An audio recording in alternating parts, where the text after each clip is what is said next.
Good.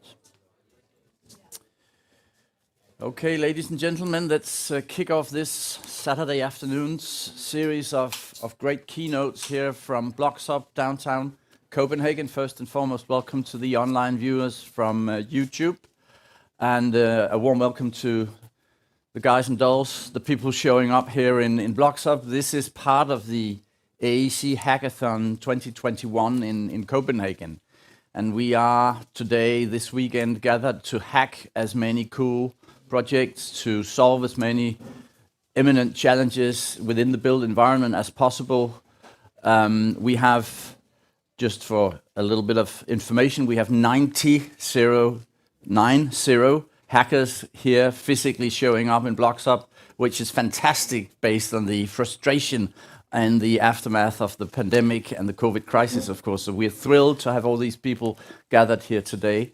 And in addition to those 90 people showing up, we have 10 online hackers taking part in the projects going on in BLOXHUB during this weekend. But now we're starting up an afternoon of keynotes of different mentors, leaders, subject matter experts from the built environment, talking about different challenges, different aspects within the built environment. And of course, therefore, I'm proud to announce the series of speakers this afternoon, starting out with the partner from Henning Larsen, Jakob Strømann-Andersen, who is a dear friend of this house. So welcome back, Jakob. It's great to have you, of course. I know you have been pushing the agenda of how to design for performance also within the built environment, being an educated engineer working in an architectural company. And I'm really, really looking forward to hearing your keynote this afternoon. So ladies and gentlemen, please give a warm welcome to Jakob Strømann from Henning Larsen. Welcome, Jakob. Thank you, Torben. Thank you, Torben. It's always a pleasure to be here. It's so fun. And I think also today, especially today, these hackathons, I think that this is why Blox is actually also here. And also to that, Rambøll and Henning Larsen, I think we have 14 people. I think we have to break our own record being here today. So that's really, really good. I'm here to give you the first tech talk or keynotes on this series. It will be very much about how we design and impact. Why are we here? Why are we doing all this with data and numbers and scripting? It's because we want to create better architecture with a greater impact. So that is the agenda for today. I will give you a lot of good examples, and you're also very, very welcome to raise your hand. I heard the people that are online are not able to ask questions, but please, if anyone in here have questions during the presentation, just raise your hand and then we just take a small discussion. But starting with some data, we know by 2050, 70% of all people will live in cities. That means that we need to build a city of the capacity of 1.5 million every week. That's a lot of square meters, that's a lot of impact. That's also why we are here. We are going to be busy in the future. And we also need to be aware of the impact that we create designing all those square meters. We also know that our industry, we are responsible for 30 to 40% of the CO2 emissions. So the impact is great, high. But to be able to go there, we need to, thank you, Tom, we need to bring some new tools to the table. I think that is why we are here, and that's also how I'm driving at Henning Larsen and Rambøll. Torben just mentioned I have a background in engineering in a design firm. We are not afraid of numbers at Henning Larsen. That's also why we merged together with Rambøll to go a bigger impact. And I also think that is why we are here, the small team that can create those new tools that can both drive the design but also create the impact for the client.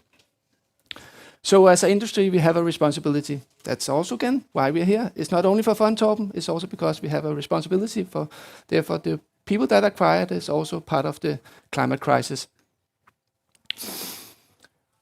As I said, we are not afraid of data. We are not afraid of numbers. We see data and numbers as a driver.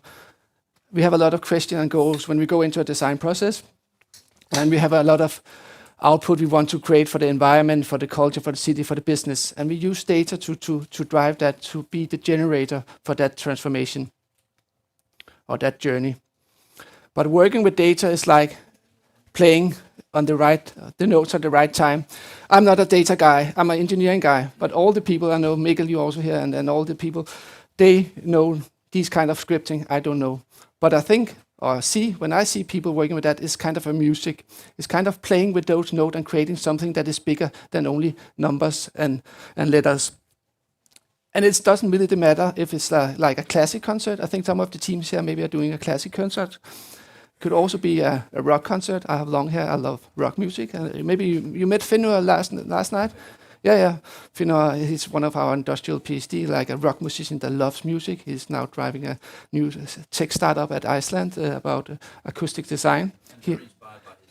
That's like a real rock band. I think we are.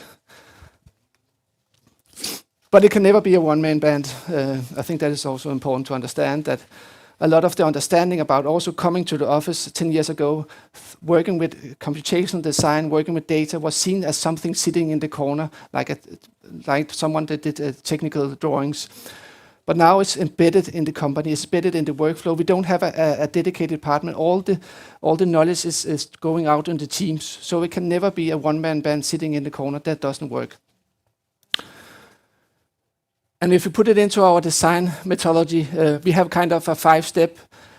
A lot of architects, or a lot of the idea about architects, when they get a client that comes and asks them for something, get a building program, they will start to take their pen and start to draw on the napkins. That will be the first approach.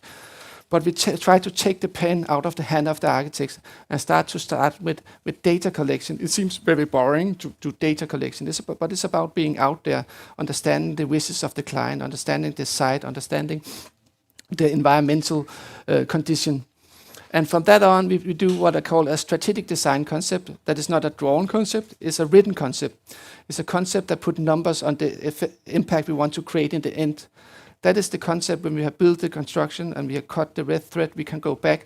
Did we achieve that, what we defined in strategic concept? It can be sick days among students. It can be CO2 measures. It can be a lot of environmental, social, and economical impact.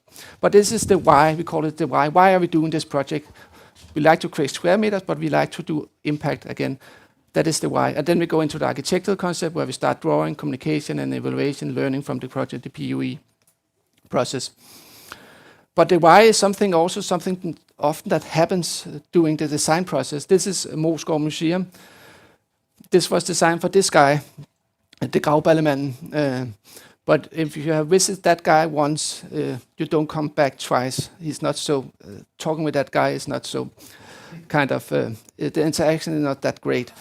But people are coming back to Moesgaard, and they're not coming back to see that guy. They're actually coming back to use the museum as a whole, as a destination. This is the marathon in Aarhus that is happening on the roof of Aarhus, of Moesgaard. And this is the best skiing hill in Aarhus in the wintertime. Sometimes someone succeeds and someone doesn't succeed. But actually this is the most viewed picture of our architecture that we ever created. It's seen by 1.2 million Danes. It's also because of Anna Hermingsen posted that note. But again, it creates something about the storytelling about this building, that it creates something more than just a destination for the Grauballemanden. Another case I want to bring forward is a case where we also use data as a design driver. It's the redesign of Esbjerg Bypark. Esbjerg is on the west coast of Denmark, is on the harbor front, and then you have the old city, and then there's the park that is kind of the connector between the harbor and the old city. Esbjerg is very known for the being a fisherman's village. That's the fish market. But it also coming, the last few sentences, it's coming to be the offshore destination for offshore industry. So there's a lot of these guys living in Esbjerg. Maybe some of you coming from Esbjerg? No. But a lot of those guys live in Esbjerg and they live out in this rack 2 or 3 months a year and then come back again. Esbjerg is also a very rough city. That is some part of it when we go visit that. It's also data collection. It's about steel, it's about concrete, being about the roughness of the sea. But before we went into design, we brought this guy in, Christa Jens, that also been part of the BLOXHUBs, the cluster of PhD. Christa is German, German loves working with data, so he's our data guy. He's now actually sitting in Danske Ark and crunching data for them now. But his PhD was looking into big data. How can we use data to generate social impact? So what he was looking at before we went into design was the statistics data of Esbjerg. And he could see there was an overweight of men living alone, not lonely men, but men living alone. That was quite a big issue for Esbjerg. Also, when we talked with the mayor, that it had difficult to attract real families. When they got married, they moved away. So the whole kind of demography and infrastructure was really kind of depending on that imbalance about men and women. And also the saying was that they were living in Esbjerg, but when they find a girl at the discotheque, the girl wants to move to Ribe, because Ribe was a much more cozy city. So there was a kind of there's a fight between Ribe and Esbjerg about who is the most attractive cities. So instead of doing a very rough design, we did a very feminine design. Not talking about concrete and steel and wild water. We were talking about rose garden, where you can walk the strollers behind each other, water dripping, kids that can play with the water. So we turned the whole design concept upside down because of bringing the data in from the early design stage into strategic design. So the aim of the park was not to do a great park or kind of an upgrade of the park. The aim of the park was to attract more women into Esbjerg and create more core families. That was the big driver for it. And we actually won that project for doing this.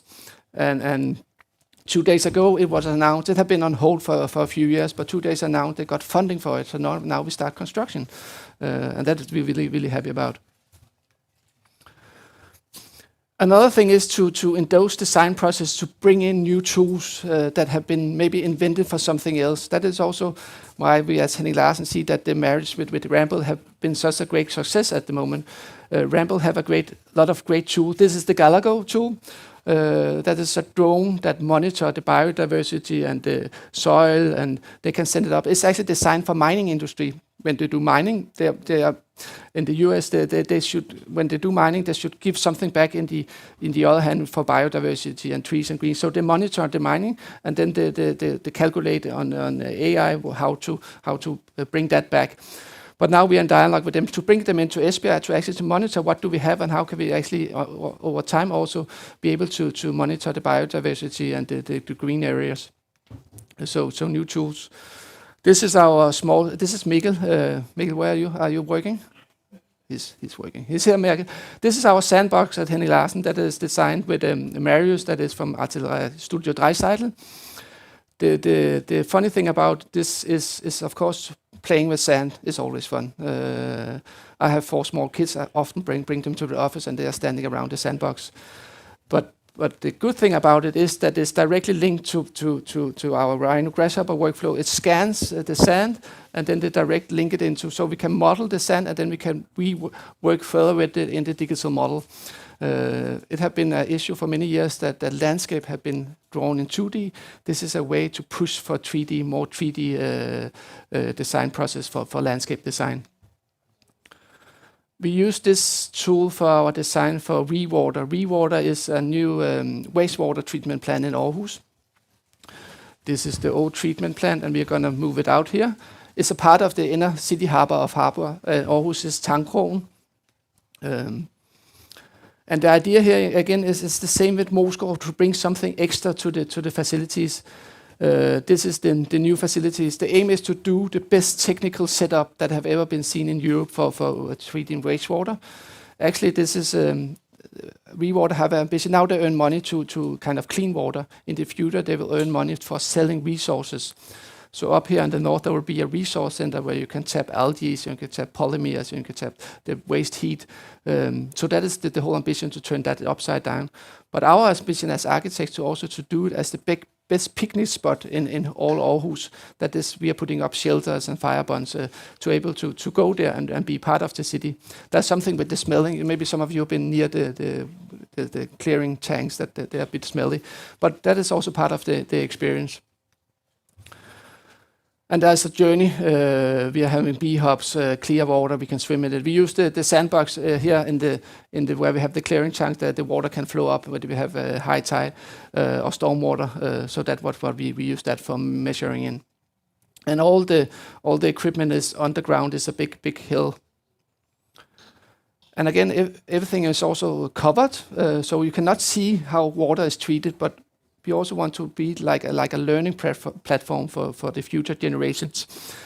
And the future generation have a whole new way of learning that I'm an old guy, but that we are not used to do. So here we are working with an artist that is Eva Koch, doing a lot of elements with water up on the surface, and we are working with a digital level that is like the portal. So you go to those elements, physical elements, and you can go into a portal, and then you can go down to the actually equipment to understand what is happening in the kind of the systems or the flow of water.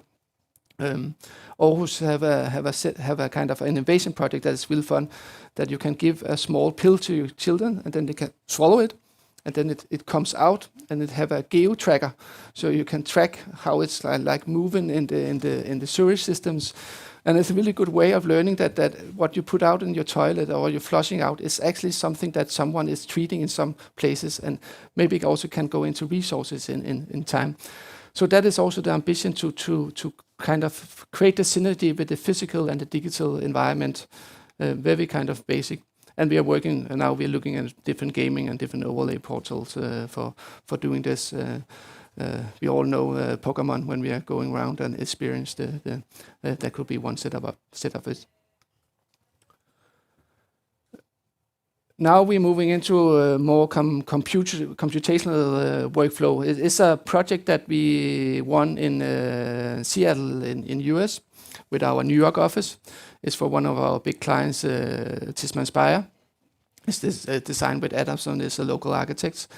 The issue was here, there was a design. We were invited in where there already was a design. This was the design but the client, Tishman Speyer, could not kind of get approval for the municipality, because the municipality, they want, Seattle is like it's the new digital hub for a lot of tech companies coming there, but they're also a very strong city, so they wanted to have like, this was too commercial, it was not opening up enough, it was not creating a new destination. So our client had very difficult to kind of get approval for that design. So they actually invited us in to kind of redesign it or reconfigure it. And we were saying we don't want to kind of do the design. We want to start from the beginning, and we want to bring you in the design process to understand what kind of impact do we work with. And then we set up a generative design workflow. There was a lot of parameters about distance to neighboring building, distance between building, height and different levels. We put all those requirements. There was also the efficiency amount of square footage or square meters. So we put into that to the design workflow, and then we generated a lot of those options. And we created kind of a platform so we can sort in those options in regard, is the public around, the sunlight, the wind condition, or is it the efficiency? What is the most important parameters here? Because it was a balance between having a great business case but also meeting the requirement for the municipality. And this was not something that was happening behind the scene in the corner of the office. This was done with the design team and was done directly with the client. Here's also where we worked around it. And I think that is a screenshot for our Miro boards. That this, again, I think it's quite important to understand that it have to be communicated out of the computer. It does not only just create a script and then the script tell you what is the solution. The good thing about this, you have 10 solutions that is within the main frame, but working further with those solutions is together with the client and is together with the design team, and be able to model that and create the direct impact or the direct KPIs from that. That is also some of our work streams. It's very analog. We have this digital workflow, but the dialogue is very analog. It's again very sketching where we are moving.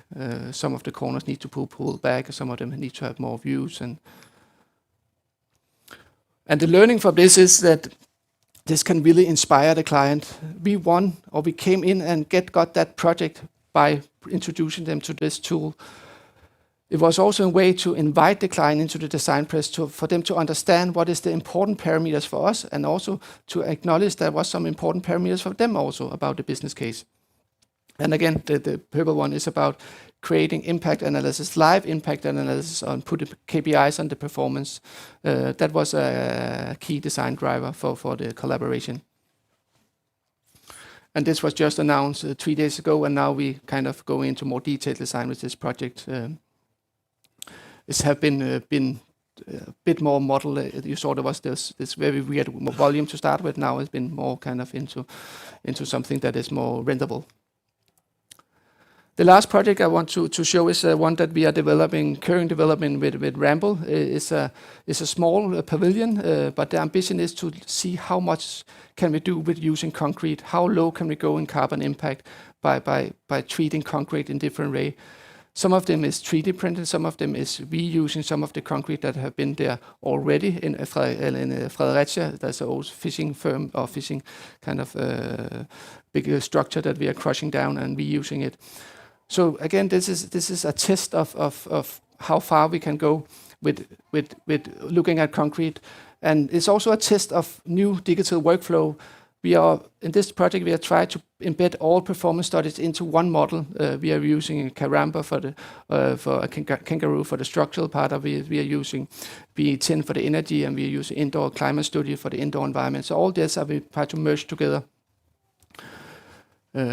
And we are doing this as a setup with a commercial setup where we have a knowledge partner in that can produce concrete and the technique about it. We have a technological institute that doing testing of it. So it's like it's a joint venture, it's a joint partnership. And the whole idea is to, of course, some of you have maybe been working with 3D printed concrete. The idea is to reduce the amount of concrete. You put more cement into a 3D printed concrete because it has to dry up very quick. So the CO2 impact per square meters on 3D print and normal is higher, but you can utilize much less concrete. You can design wall that is down to 4 centimeters of thickness. So all this here, we have the structural part that is those wings that goes around the facade. It's actually equal to one like a concrete core. So the idea is also test how much can we actually get out of the concrete with that new technique. And this is the workflow that we are working on. This is what we normally do today, that we have our workflow in Rhino Grasshopper, and then we export and import out to all those performance tools. What we're looking in tomorrow is to design a common workflow where we all design and analyze in the same model. That is our clear ambition to create that workflow. It's what we call also very much the augmented architects, that we need to design and get impact very almost live. We cannot wait to export something, wait to 2 weeks to get it back again. It needs to be iterated into our design process. And then the digital workflow is a great part of it. So that is my end slide. I think also that is my kind of key message to all of you. It all begins with curiosity. I think that is where we start, and that is also that what we encourage everyone to do this weekend. Be inspiring and be curiosity of new tools. Maybe some of you will not succeed, and I think that is as much important that the one that stand and is the winner in the end is the partnership, is the learning across, and be curious about all our professions. Thank you, Torben. Thank you so much.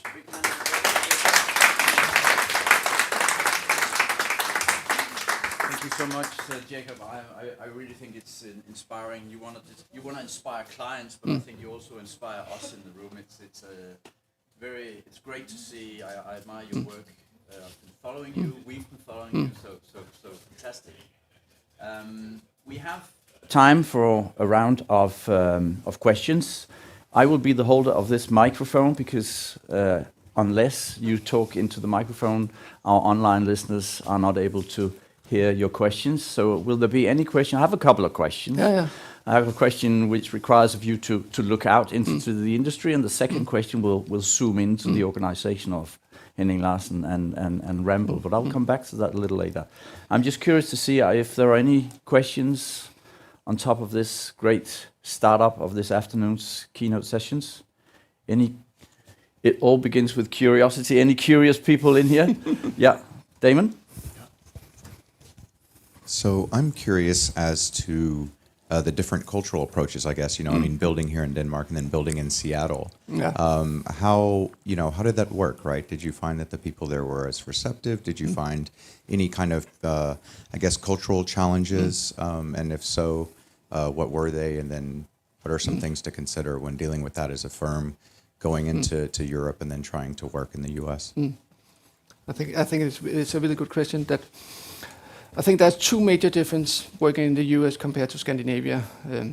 The one is about the workflow and the client, and the other one is about the level of knowledge in the industry. We are very much driven by the environmental, the carbon issues that we have in Europe. They are not that far in the US. It's like talking carbon is kind of a whole new currency for them. So they are not there yet, but we try to push them, and I think that is a lot of things happening across the big players in the US market. So that is a big difference when we talk about in the environmental, what are the impact of the architecture. They are not there yet. But on the other hand, we see clients that is much more professional, that know what they want to do. Like Smanspeyer here, they know their business case, but they also know that they need to come with something more to be able to go to the municipalities. So they are very, very eager to go into our design process, especially the generative design, because then they can see the KPIs and they can give input on the KPIs. So they have a whole more advanced thinking about the business case and the digital workflow. So I think, our understanding, our experience is that a lot of those digital inventions happen on the US market because the clients are more ready there than they are in Scandinavia. Scandinavia, we are more used to the old workflow where we do a drawing and then out in tender with the contractor and back again, where the client is not that active. So I think that is one of the learning that we also can learn from Scandinavia, to have active clients that are very strong on what they want to create. US have that. Yeah. Okay. Any additional questions? We have time for you to squeeze in another question. All right. If not, that was actually my question, Damon. Thanks you for that. But let me dwell a little bit about that. Now, looking out into the industry, just on top of Damon's questions, is this sort of a client-driven transformation of the industry? Because knowing you and knowing your work at Henning Larsen, of course, you've been working on this for years. And as such, it's very interesting because it's a game changer of in the thinking, in the mindset of design. You at one point, I think, quote said, earlier on, architects are very much designed for aesthetics. Yeah. Now it's much more important to add to that design for performance. Sorry. Yeah. Is this something, even though you want to inspire your clients, you say, is this something that is sort of is driven by supply, or is it driven by demand? What's your outlook into the world of clients? On this agenda? It's a good question. I think that have been a really transition the last 10 years. What we are saying is that it's not so much about how it look like, but what it can do. Exactly. Our old school example is our opera, just on the other side here, where we have a client that was very much one-to-one. The client wanted to decide how it looked like. It's not like that anymore. It's like the value chains have been much more kind of diverse. We don't have a client that decide everything. The client have a client, and the client have a client. So there's the city, that is the employees, that is the one that's gonna rent it, or the one that's gonna own it, develop it. The puzzle have been much more complex. So it's about creating impact for all those in the value chains, and be able to talk about what the architects actually create of value in the economic, the environmental, to kind of balance that. So I think and with the data, you are able to underline the value of the design. I think that also what I said to begin with, that numbers, we are not afraid of numbers. No. Actually, numbers qualify our architecture. We get better architects out of discussing numbers. Okay. Yeah. Thanks, Jakob. Coming to a close here, I mentioned you said at one point to the last section of your keynote, you put forward, which was to me a new concept. You call it the augmented architects. Yeah. So turning that into sort of the more cultural transition you are working on within Henning Larsen, Rambøll, and architect companies like that. What happens when you say to your architect colleagues that now you are an augmented architect? Sort of a cultural question here at the end. Yeah. So are you able to sort of push forward the whole the whole company in this direction, or are we just talking about nerds in the corner of the company, so to speak? No. I think that I think architects also, we see very much there's a new generation coming out of young architects that have a whole different view of creating architecture. Again, it's very much about the impact or understanding that like it's very much going back to old days where we have Ove Arup and Utzon and all those that actually was part architects and also part engineers that brought that into the understanding. So I think that it's not something that we are afraid of, because this is like take times. It take 10 years to go to where we are now, but people are very much open for it. They are very curious about, do I actually create an impact choosing linoleum versus vinyl on the floor? And they want to have that knowledge embedded in the way that design, like a drop-down menu that they can create. That is the CO2 that they have responsibility for. So we're more or less going back to the good old days of total design thinking. We have the discussion in the office about integrated design. I think that was something that we discussed 10 years ago. We are not a fan of integrated design. We are a fan of working together in partnership, and we are a fan of developing new tools together with the client, what we call computational design. It's not like having a defined workflow or work stream that kind of balance everything out in the end. That's what is understood with integrated design in the end, that everything needs to be balanced to kind of meet the requirement. We are most proud of some building that doesn't fulfill the building requirement, because they stand out and do something else and push the industry. And that's also how we think the digital workflow. It's not about balance and creating a streamlined workflow. We don't want to do that. It's about creating unique workflow for each client and each work stream. And I think that is also what we see with all the new tools coming out. It's not those standalone license-based tools we work in. It's much more open source. It's much more sharing, grabbing in, building up on top of each other. And I think that's where we go. And I take it that's why you're here today with your team from Henning Larsen and Rambøll, building new open source tools. Open source platform. We are not here to create a workflow we will work for the next 5 years ago. We are creating a workflow that will inspire a new workflow. And you know what? You won the AEC Hackathon last year, actually. That's so a lot of let's pressure. let's see if that happens again this year round. Again, just a big round of applause to Jakob. Thank you so much. Thank you. Do you mind if we take a second just to shift the... Nope.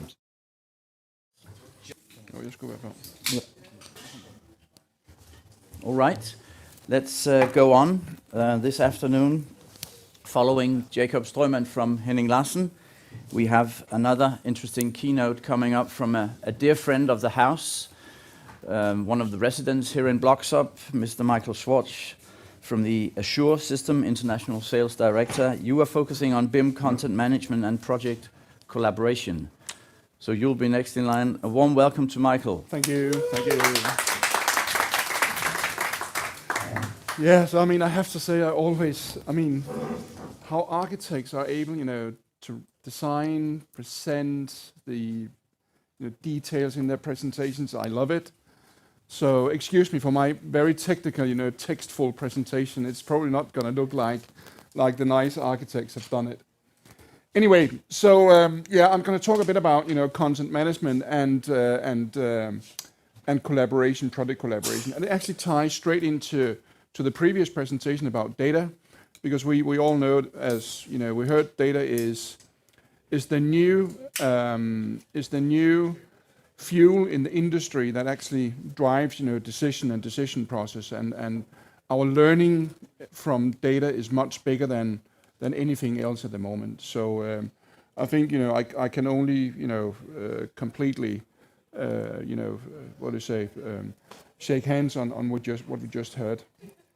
One of the things that I think we all have played with is Lego, and we all know how fun it is to play with Lego, and we also know that after a couple of days playing with Lego, the Lego is, in different piles, completely unsorted, and a lot of it is dirty, and we need to wash it and clean it, and before we start using it again. Lego have some great things built into it with its, structure and all these things. And if we think about Lego blocks as BIM objects, so just like the BIM objects that we can download from the BIMobject portal, or objects that we create in our company, and we want to use and reuse all that content across the entire organization. That is something which needs to be organized and structured, etc., so that we can actually reuse that content that we have for different purposes. And think about it, it's very often the same content we use, but in different context, but it's different buildings, it's still the same content. And the problem with doing that the way we do it today is actually that our content is actually contaminating our models. The reason for why it's contaminating our models is because we actually drag objects from an old project file into a new project, and suddenly we have properties and all sorts of stuff into the new project file, which does not meet the requirements that we try to meet from that owner. So we were asked by some industry members and companies to address that and to build a content management platform that enables an organization to wash all their content and grab and structure all that content into the cloud and then distribute it in the organization. So what we did was that we actually built the Ajour content platform, which is called Ajour Objects. And it's not a BIMobject platform. It's actually after a BIMobject. So where BIMobject is providing the content, we actually structure, quality assure, organize, and distribute the content in the organization. So that means now you have an opportunity to get a content library in the cloud, which you can share with your team members and with your project peers. Actually, it can be across organizations, so both internal members and external members. One of the things that we were addressing in this project was really to have this company standard, because everybody wants to have a company standard. We want to have a certain expression of the content, but we also want to have a certain level of information in the content, which gives us the opportunity to have, the Henning Larsen content or the BLOXHUB content or whatever the company name is. So we actually enable, our customers to do that. But also to work smarter with content. Work smarter with content also means that we have versions of Revit, for example, that we want to manage content based on versions of Revit. It might be we have projects that are running, years after year after year, and we will not update. We don't want to update that content. So the platform can also manage versions of content. So I can have actually the same product as a BIM object, and we can manage the different versions of it so we don't contaminate or destroy a project file.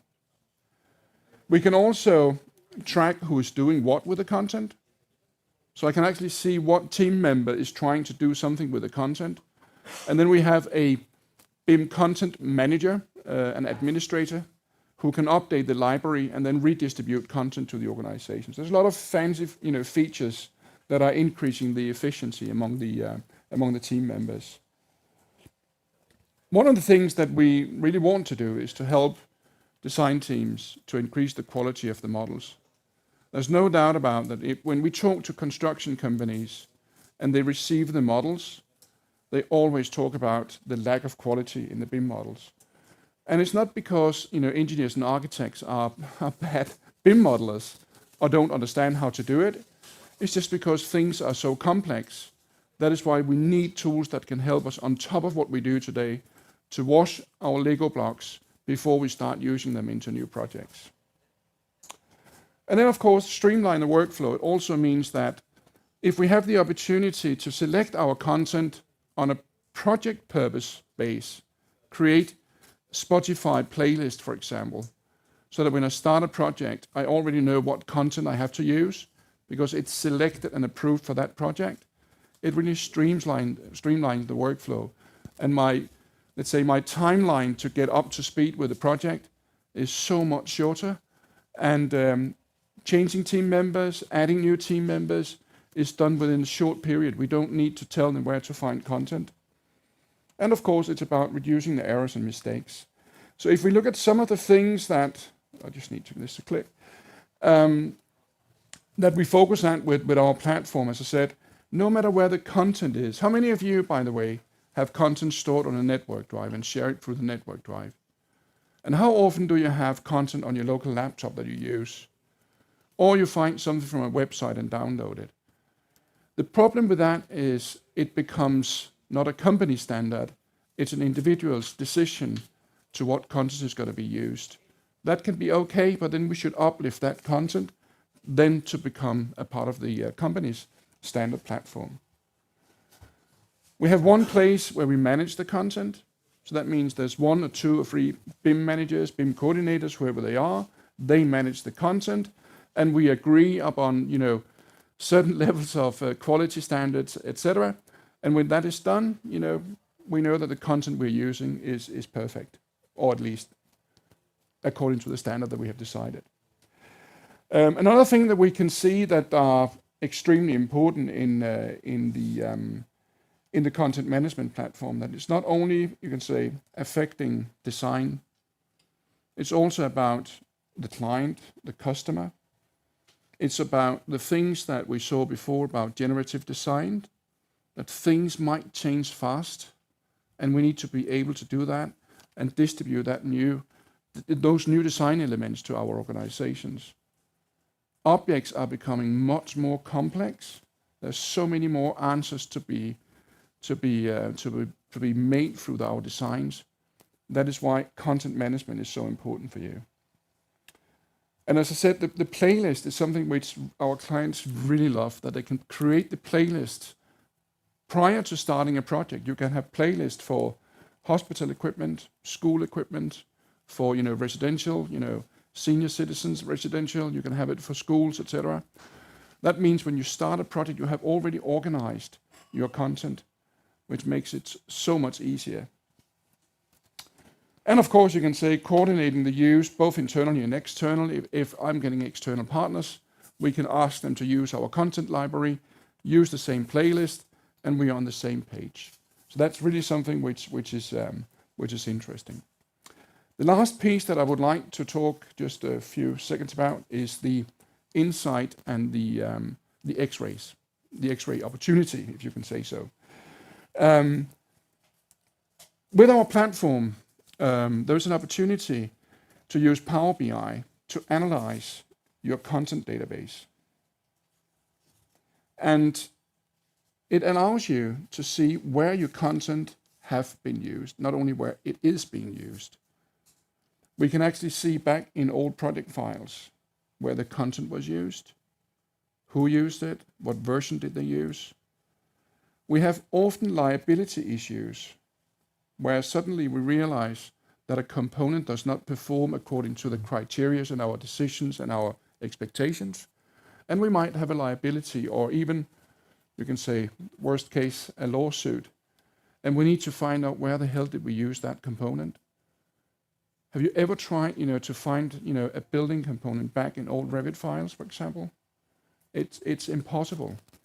We can do that within one click and just click at the object and say how many files, project files, has it been used in? And we can see how many units, quantities, square meters, whatever it is, and go back to those and revisit them and say we need to look at those projects and see if the same liability issue is there. The other thing is that we can also start looking at the different type of objects that we have, or type of customer specific or company specific content. So there's so many things we can do with looking at data again and get these kind of dashboards where we can start analyzing the use of our content. People have a tendency to underestimate the value of where they have used their content and are only looking forward to how they will use their content. But the history tells us a lot, and we can learn a lot from history. Okay, so if we then look at the next phase of it, which is the cloud-based project collaboration. And the reason for why we want to move the collaboration into the cloud is exactly what we heard about before. We want to manipulate and edit and change data without, actually I have to say that this image about the Lego blocks, I changed it this morning because I was actually, I was using the foie gras goose, the goose that are being, feeded, to produce the foie gras. And that's typically how we see Revit is being used. So we try to squeeze all the information into Revit And what happens? Revit puke. It can't handle all that information. We split the model into 2 models. We split the 2 models into 4 models, and 4 models into 8. And suddenly we have 60. We have a hospital project in Odense. Was it 150 models? 150 models to cope with all that data.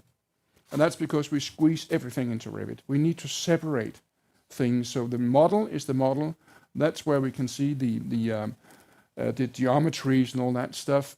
And then at the end of the project, we can populate the information into the model.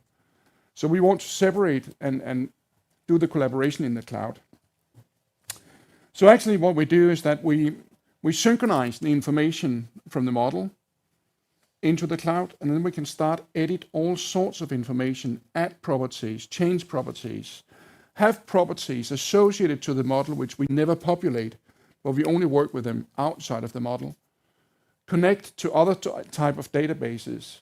It could be everything, from room number databases or room databases, log systems, whatever it is.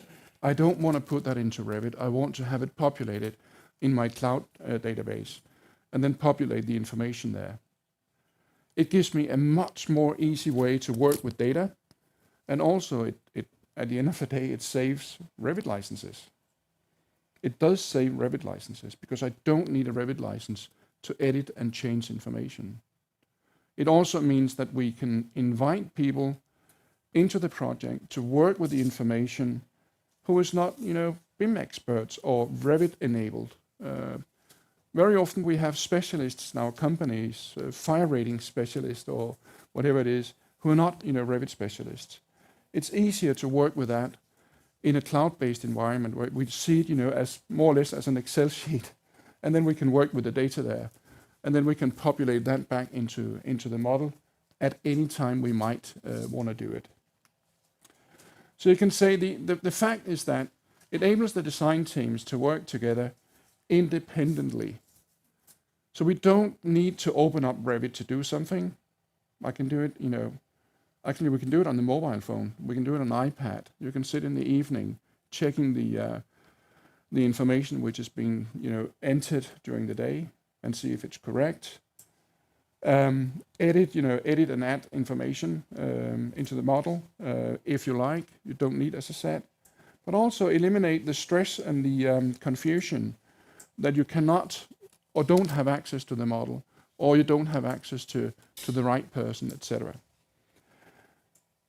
The other thing that we see is being used a lot is this team collaboration, that we have external partners that we would like to invite into the project for a short period of time, can be experts within a certain field. We would like their opinion, their information, their details to be entered into the project.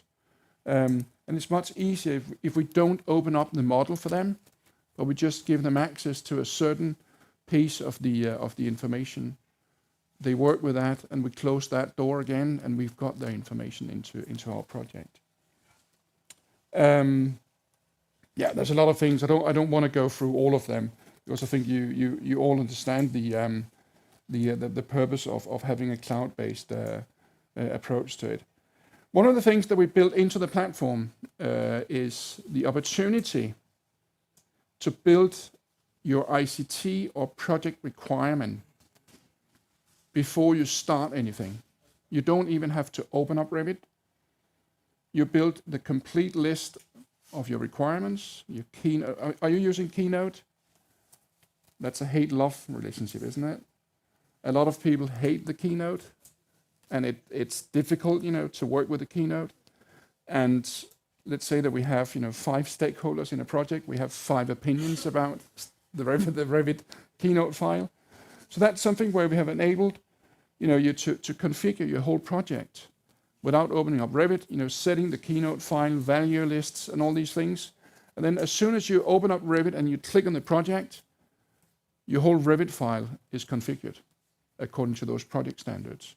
You can save project standards, you can share project standards, but you can also grab an old project file and extract the settings from that project file into a standard and pipe that into a new project file. So that means if somebody, well, we have this, we had the old school project from blah, blah, blah, and we would like that to be our new standard for the new project. You don't need to sit and create everything again. So that's an extremely easy way to set up and hold the whole file. Another thing which were required by the group that we work with was the opportunity to work with tender lists, quantity takeoff. The problem with quantities is that quantities is not really working that well from Revit because there's a lot of things that we want in our tender material which we never create in a model. So what we can do is that we can create objects or building components or services, whatever additional service fees that we would like to be added to a specific area of the tender, and then we can ask Ajour Collab to get the quantities from a type of object in the Revit file. So I can say I would like these insulation pieces to be measured by the quantity of these pipe elements, for example. Then we know there is, let's say, 200 of them. So that's the way it's being done.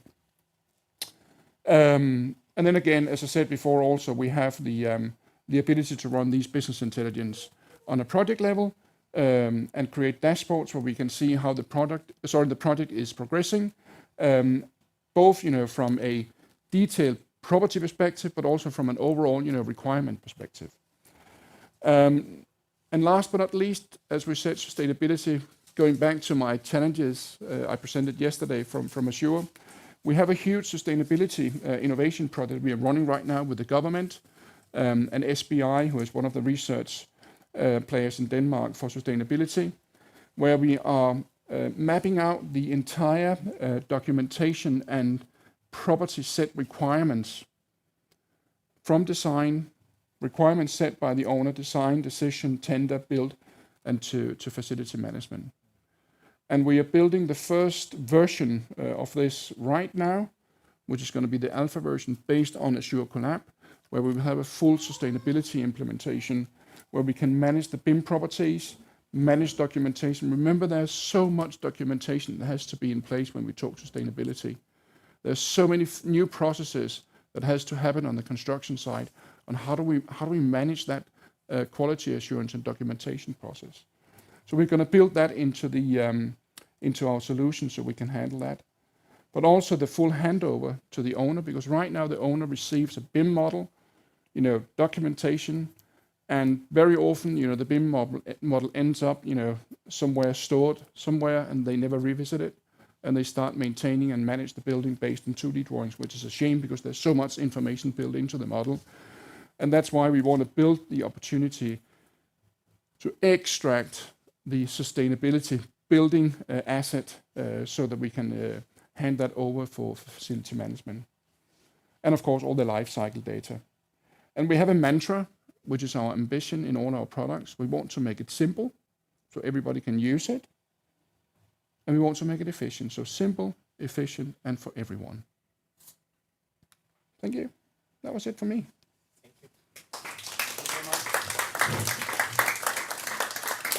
I think I was on time, wasn't I? Very well on time. Yeah, I think so. Thank you so much, Michael. I always get thrilled listening to you because you have this passion for changing the industry. Absolutely. And of course, I got a question on that. But of course, I want to reach out to you here in the arena in BLOXHUB. Any questions to Michael based on this keynote this afternoon? Big questions, small questions? Nope. Unfortunately, those of you watching online are not able to pose questions because you are attending this debate this afternoon on a YouTube channel, not being able to type in your questions. We apologize for that, of course, but I hope that you are listening in. I know you are listening in. And please copy-paste the YouTube link and post it out in your LinkedIn or Twitter accounts so as many as possible can view these great sessions. Can't they ask the question on Slack, for example, the Slack channel? The Slack channel we can use if there's as questions. If there are questions, of course, use Slack, and we are monitoring the Slack channel. And of course, the projects working here this afternoon are also watching these sessions in the arena on YouTube as well. One question then, knowing your passion for changing the industry, looking at your keynote this afternoon, these are very thorough, very groundbreaking collaborative platforms that you are presenting here. Of course, focusing on structuring project data, creating value for the different or the variety of stakeholders within that construction workflow, from design to construction to facility management of a building. Where's the industry now? If you look out with your industry knowledge, is this just a vision never going to be truthfully fulfilled, or is it really possible to move the industry in that direction? Where do you see that now, and where do you see the industry in, say, 5 years from now? I mean, if we start with where we are, because that's, Let's start here. That's the easiest. Start with the beginning. I think there's a massive interest in understanding what cloud collaboration can add to the industry and to the individual company, because I mean everybody's using the cloud. Even you ask companies, are you using the cloud? They say no, but they use emails. That's the cloud too. Okay. So I mean, so things are happening, and as they start understanding, the concept, in that perspective, it becomes easier. Then we have, I would say, the 20% that are really already, approaching a project from a collaborative perspective and moving into the cloud, like Rambøll and I think Larsen is doing. So from our perspective, the move have started, and the move is going fast, because suddenly they realize that, and there are things happening which are facilitating that move also. One is, of course, the cost of licenses. Revit licenses is a question. Are there other ways where we can actually, change, edit, and work with our model information? So that is a part of it. But the industry is really looking into the cloud now and finding the value of the cloud attractive. Great. Yeah. And that's good to hear on behalf of the industry. I know we could be talking about this for absolutely, hours, but we have to stop here. Thank you so much, Michael. A round of applause to Michael Schwartz again. Thank you. Thank you. And then, in this rather tight afternoon schedule, we're going to move on to the third keynote this afternoon. How can technology support a sustainable construction site? A little bit of the same thing, but definitely also focusing on optimizing and creating more value out of the construction industry. I think the clicker just vanished, but it will be back. Tried to steal the clicker. So allow me to introduce to you Mr. Ole Berard, who has a PhD within construction, and also coming out of MT Højgaard back in the days, Sublime, but now you're the Chief of Digitalization in Molio. Yes. Ole, thanks for being with us today. The stage is yours. Thanks for having me here today. Yes, and I'm going to talk about a topic that interests us, that interests me a lot, and that is what is the sustainable construction site actually, and how can your technology help to make that construction site even more sustainable. I come from Molio. The results that I'm presenting here is out of an initiative we call Contact Lab, and basically Contact Lab origins out of all that is wrong with our industry, and we want to do something. We want to do something about it, like everybody else. We want to increase productivity. We want to increase sustainability in our industry, and we want to do that by more technology use. And the way we are doing it is by creating a shared platform where we work together with the industry, together with other initiatives, together with technology companies, together with what's it called, knowledge companies, I've almost said, universities and the like. And we do small projects that try to push the limits. So last year we did six projects. Some of the results I'm showing you here are from these projects. Others are a bit more from general, what's it called? That are from general research we did. And basically I want to give you a little bit of an overview of what do we see in terms of sustainable construction sites out there. What are people working with? What is interesting people? what is out there, what is happening. When we started looking into this, and we didn't, it's not so long time ago. It's maybe a year ago. It's not even a year ago. We started looking into this. Then people were all smiling a little bit and said, "Why are you wasting your time on that? What happens on a construction site? That's not that important, because what really matters in the building industry, that is a maintenance phase. That is where we really burn off CO2, where we really burn off energy, where we really reuse energy. Or it's in the design phase where we really make these decisions. We make the decisions for the life cycle. We make decisions of products and material. But the construction phase, that's only peanuts. And somehow that's right. I mean, stuff like pretty fixed in the what's it called, in the construction phase. It's basically decisions from that affect the other phases that also do something about it. But on the other hand, we believe with just a little bit of technology, with just a little bit of improvement, we can actually change a lot in that phase. So to me, what's it called, construction sites, that's a bit the teenagers in the house. So they keep the lights on and they forget to close the windows when they turn the heating on. So there's a lot of potential to improve. And there's a lot of, what's it called, there's only few steps that you actually need to take to do something about this. When looking at sustainability in Denmark, the thing that really feels a lot currently is what we call the frivillig bæredygtighedsklasse. And to the non-Danish speaker, it's always a bit hard to, to translate that. Maybe voluntary sustainability class would be the direct, it's more maybe voluntary sustainable requirements. That is basically the thing. It comes out of the National Strategy for Sustainable Construction, which is from earlier this year or end of last year or something, which was developed by what's it called, all parties, a bred forlig, and is currently executed as a law. So it's currently a law that forces this through. And the other big element in Denmark is DGNB, is the classification, is the certification.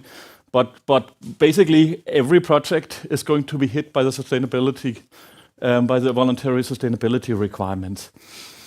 Talk a little bit more about that later. But just to give you a little bit an overview, what is a sustainable construction site? Sustainable construction site is a lot of things. It's about transportation. It's about recycling stuff. It's about good work environment, but also good local environment, not affecting the people that are around you. So environmental protection. There's a lot of what's it called, documentation in the sustainable construction site.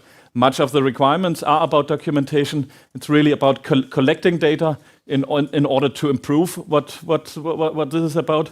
And then it's, of course, again, prefabrication, sustainable materials, and basically a low research consumption. And documentation ideally should fit in all these and help you improve on these factors. So if we look a little bit into the numbers here, then we have this number we tell ourselves, and nobody really knows where it comes from and what it means, but we keep saying to each other that about 30% of CO2 emissions, some say 40% of CO2 emissions, they come from the construction industry. They come from buildings. But that is basically the whole life cycle we are talking about here. If you try to lower it a bit, narrow it a bit down, then you can find some numbers that say 11% of CO2 emissions come from construction, and that is both on-site and off-site construction. If you only look into what's it called, on-site construction, then it's 4% of CO2 emissions, and that doesn't sound like much, but if you say 4% of worldwide CO2 emissions come from the construction site, if you could remove 25%, that is something that's going to be measurable, and yes, and energy-wise, it's a bit similar. So energy-wise, construction energy-wise, we spend of worldwide energy, we spend about 6% just in the construction phase of a building on site, and very much of that comes from heating and drying out concrete. Yes, we actually jump a little bit in the slides, but when we look a little bit more into the sustainable requirements, the voluntary sustainable requirements here, then we'll see that it is basically it's a plan over the next 6 years where we increase the CO2 requirement, We basically start hitting every building above 1,000 square meters, but also buildings below that are going to be required to make LCA analysis, even though there's no target value there yet. But that also might and will come as part of setting target values over the next year. So basically, every time you build something new, you need to focus on that. And LCA is the heart of these requirements, but there are also other elements in it. They're basically doesn't work. But there are basically 9 elements where we look into different kinds of requirements, and they're a little bit on a different level, from making life cycle costing assessment, which is very, very broad and requires much data, to being very specific in saying it's about the degassing of materials and indoor climates. What we are focusing on a lot today is basically the second one up here, which is the use of resources in the construction phase. And what is basically is saying is that you need to document your logistics, your transportation, you need to document your energy, you need to document your water, you need to document your heating on your construction site. You need to collect data, and you need to do that in a quite specific way. And that is something all construction sites need to do from one and a half year from now. And the way people naturally would do that in construction is they would do it in a very manual way. And we will argue a bit in the next slide so that we need to do that. So there's an interesting piece of research that was just published 2 weeks ago from UCN, which University College Northern Jutland, where they looked into is how ready is our industry actually both for these requirements and for general and for the sustainable construction side in general. And the good news is 75% of people working in construction know about the voluntary sustainability class or requirements, which is a bit higher than I've expected. 85% actually motivated to use some principles of sustainable construction sites. But when you look into how many have actually done something, then we are about one third, and I think we are probably on the positive side, because it's people who respond to questionnaires from a university that are responding here. And if you look into how many of these that are advanced, probably a bit more advanced than the average, then it's only 6% who do this on a regular basis. So again, there's a lot of potential in looking into it. What people report on mostly is also, when they say we use principles, it's about hazardous materials. That's the most common use. So it's not so much about resource consumption and tracking logistics and focusing on the climate impact of your buildings. Yes, that was a long talk around it. So what do we actually see out there? So what's the role of technology?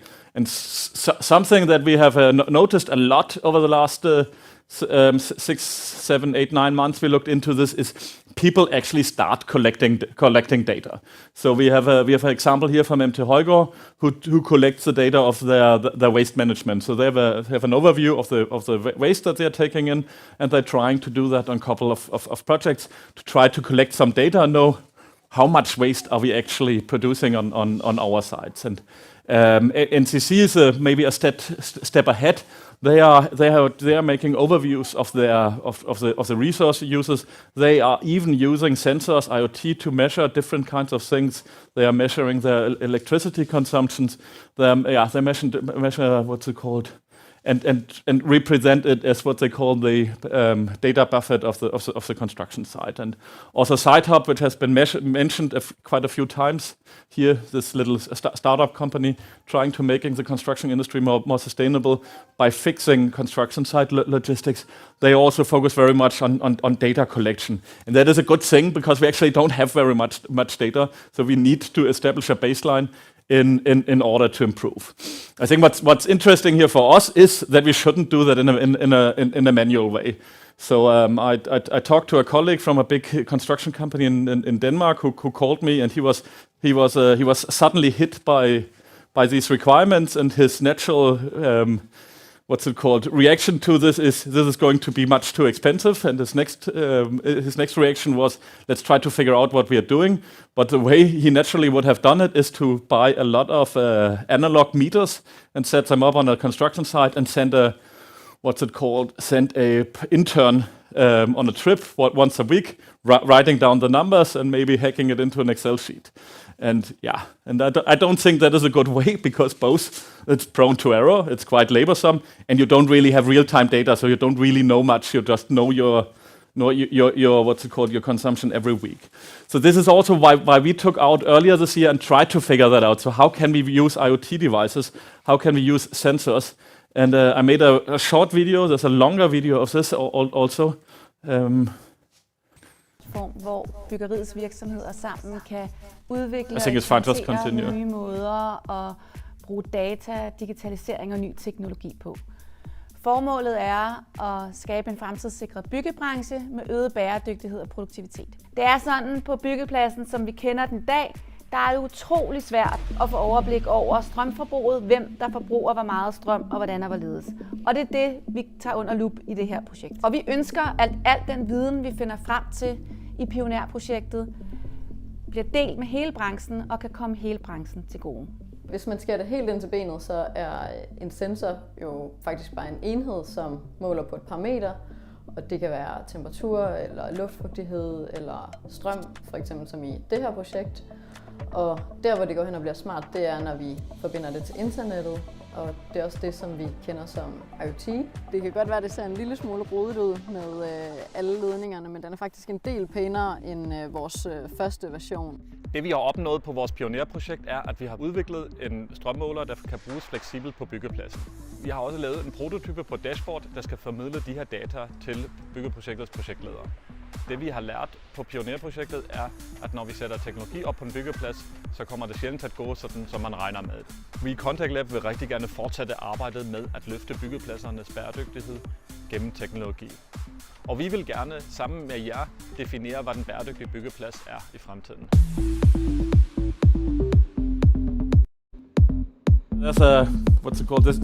There's a longer version of this video where we actually go very much into details with all the stuff that we are doing. But what we basically did is we took this SMAPI product and made it ready to be used on a construction site. We had a different kinds of struggle with that. Our idea was basically buy a lot of these sensors, put them out there, and get a lot of data. But we spent a little more time on product development instead. But we have somehow, as you would say in Danish, cracked the nut of how to do that stuff. And for me, that is the way to go if you want to document your if you want to document your energy use.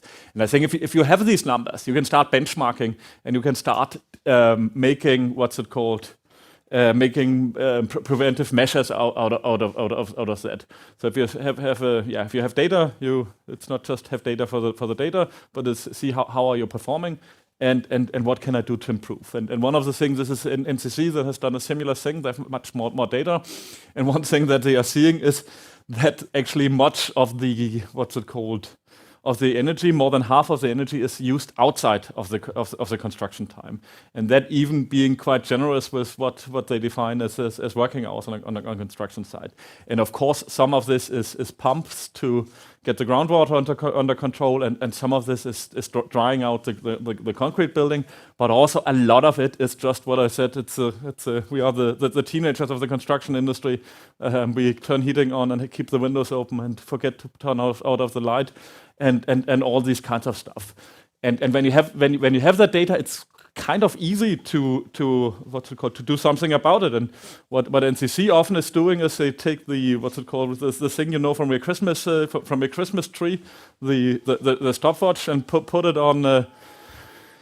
Put it out there just to force to turn out stuff, and a lot of stuff can just be can just be turned off, and there's a lot of savings in that without that much of an investment, and that's also why it's a good idea. You can, with a little money, with a little data, and you can actually save a lot. That's about research and data. Resources and data. And another thing that is kind of big when we talk about sustainable construction sites, that's these fossil fuel-free construction sites. And what we are seeing currently, especially in the Nordics, especially in Scandinavia, it's about a lot of cities saying we are going to be fossil-free by 2025 or 2030. There are huge ambitions on that, and some countries, Norway, for example, are moving a little bit faster, and some Denmark, for example, are moving a little bit slower. But when you look over it, you basically all the major cities they want to have fossil fuel-free construction sites in their cities, and the reason they want this is, of course, it's about CO2, but it's also about impact on the environment. It's about noise, both for the workers. It's about vibrations, and it's about It's about safety. And what we can see is that there's stuff happening out there. Technology is coming. The technology is mature, and when we talk to the people who have used it, it's often a little bit more expensive, but it is feasible. One of my favorite examples here is Unicorn, big in situ concrete manufacturer in Denmark. They have the first full electric concrete trucks. They have been using hybrid trucks for quite a while, but they have the full electric concrete truck. It's still a bit a media stunt, and I can't really remember how far it goes, but I think it's 150 kilometers, but probably it will only go 80 or so. But it is a step in the right direction. It's maybe also a bit, do you really want to have an electric concrete truck out there, because it also doesn't make noise when it drives and all these things. But that is a step in the right direction, and we start seeing that stuff. The thing that I think is more interesting is that Københavns Kommune, Copenhagen Municipality, but also the big forsyningsselskaber, what's the English word? Supplies? No, yeah. In energy distribution companies, energy distribution companies, they are starting experimenting with this fossil fuel-free construction site. Nordkysten is one of the companies that has been doing a lot in that direction. They, amongst others, have a contract with Ørsted. This picture is from Copenhagen Municipality. And what they actually are saying is, if you get the chargers out there, if you can, which sometimes is a problem and often gets more and more a problem, if you can get your charging stations close to the construction site, it's actually quite feasible, because if you charge it overnight and you charge a little during lunch hours, you can actually use the equipment the complete day. Even though typically equipment will last for 4 or 5 hours, as we know from other research, construction and also infrastructure work is maybe affected 30-40% of the time, so that works quite fine. Am I running short on time? Yes. Okay, sorry. Yes, other example, but is Maxium Power, a US company. They make this huge battery packs, so if you don't get the out there. And there's also, yeah, don't let me waste my time on that. A very cool project I think I recently learned about is a Norwegian project. They have a completely different approach, because all of that what we are talking about here is we want to do little improvements. They are saying we can do construction sites without waste, completely without waste, and we don't want to discuss small improvements and 10% less waste. We rather want to discuss how do we avoid waste completely. And we want both, and we also don't want to move waste from the construction site. So waste must both be removed in construction site and production. And we need to figure out, building part by building part, how we are doing that. And they have solved it for drywall, they have solved it for sewage, and they will spend the next years solve it for different kind of building parts. And the way they are doing it is about digitalization. It's often about BIM, making more detailed BIM models, but it's also about industrialization, so more off-site production, because that's basically the way to avoid your waste on a construction site. Is if construction becomes assembly on site, and you have time to figure out how stuff is laid out in a in a factory and in a factory environment. Yes. Questions? Thank you. First and foremost, a big hand of applause to Ole. Thank you so much, Ole. You're right, we are running a little late, but of course we have time for questions. Any questions in the audience? I'm the mic keeper here. Any questions? I promised one. You promised one, and you'll get one. Excellent, Sami. Hi everybody, Sami Langriemi from KiraHub from Finland. It's a non-profit organization boosting sustainable digitalization of the built environment. Ole, you presented some of the kind of changes that are happening, for example, in energy distribution, kind of systemic approaches on what's happening on creating sustainable construction sites. How about the effects on the upstream processes, operations in the construction chain? Have you mapped some of those already? So when you're saying operations, you mean the operations of the building, or operations of the construction process itself? Okay, so what's happening with the suppliers and the manufacturers? Yes, before everything comes together at the construction side, is the sustainable construction side transforming that value chain? The easy answer is if you look into specific projects like the Norwegian project, then that is happening. We haven't looked that much into it yet. We have a few ideas for new projects. We, amongst others, talking to Unicon about some kind of an on-the-fly IPD generator that should generate. I mean, they have this process. They have this big concrete mixing machines. They exactly know what goes into the concrete. So instead of having general EPDs, they actually could make EPDs for each and every concrete truck that they are doing. But yes, the short answer is that we're going to do some projects in that direction in the next, hopefully next year. So stay tuned on contactlab.dk and see what happens. Yes, follow us on LinkedIn, and also if you have ideas in that, come and speak to me. We basically want to work with not only our ideas. Ideally we work with your ideas, and make the industry more productive and sustainable together. Ole, Berard, Contact Lab, thank you so much. Thank you. Yes, ladies and gentlemen, now we turn our attention from the construction site to a little wider perspective, the urban planning. And of course, it's a pleasure again this afternoon to welcome Jan Juul Jensen from Geoinfo. Those of you who are here, those of you who watched us online last night, remember you. You were on stage, so to speak, and you are working on a project this weekend also. Right. But focusing on transforming urban planning and design with location intelligence. That will be your keynote this afternoon. Warm welcome. Thank you so much for being here, Jan. The stage is yours. Thank you, Torben. Then I just need to get my slides on. They are there. Okay, very good. Yeah, this is a sort of a shift in gear or a shift in scale. We are moving from the construction side and to a much broader scale, the urban planning. And I'm coming from Geoinfo, and as the company name indicates, we are working with geographic information and applying geographic information through geographic information systems. And I will talk about some of the recent development that helps in urban planning and design. Not very surprisingly, when you think about where I come from, I find that the question where is at the core of urban planning. And I think that has been the case since the first city planners started more structured planning 1,000 years ago. But it certainly has not become less important to think about where and think about relationship in a geographical context.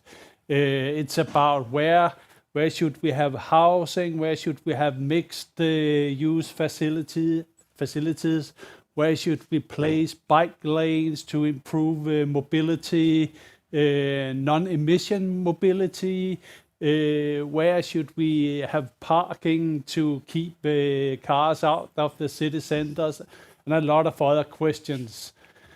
And it's all about where to place or locate those facilities. And we really need to work harder and harder on the way that we plan our cities, because they are facing massive challenges. Maybe we are lucky to be in Copenhagen, which is a fairly small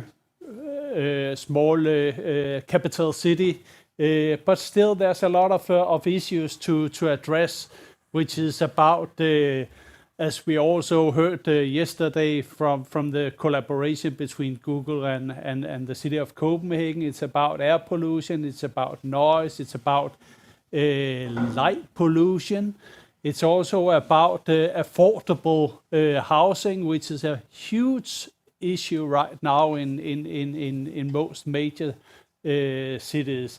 So there are a lot of challenges to take into account when we do the planning, and that is also one thing that is high on the agenda for Copenhagen. That is to do planning and development of the city without losing the DNA of the city. So we have a lot of challenges to look into.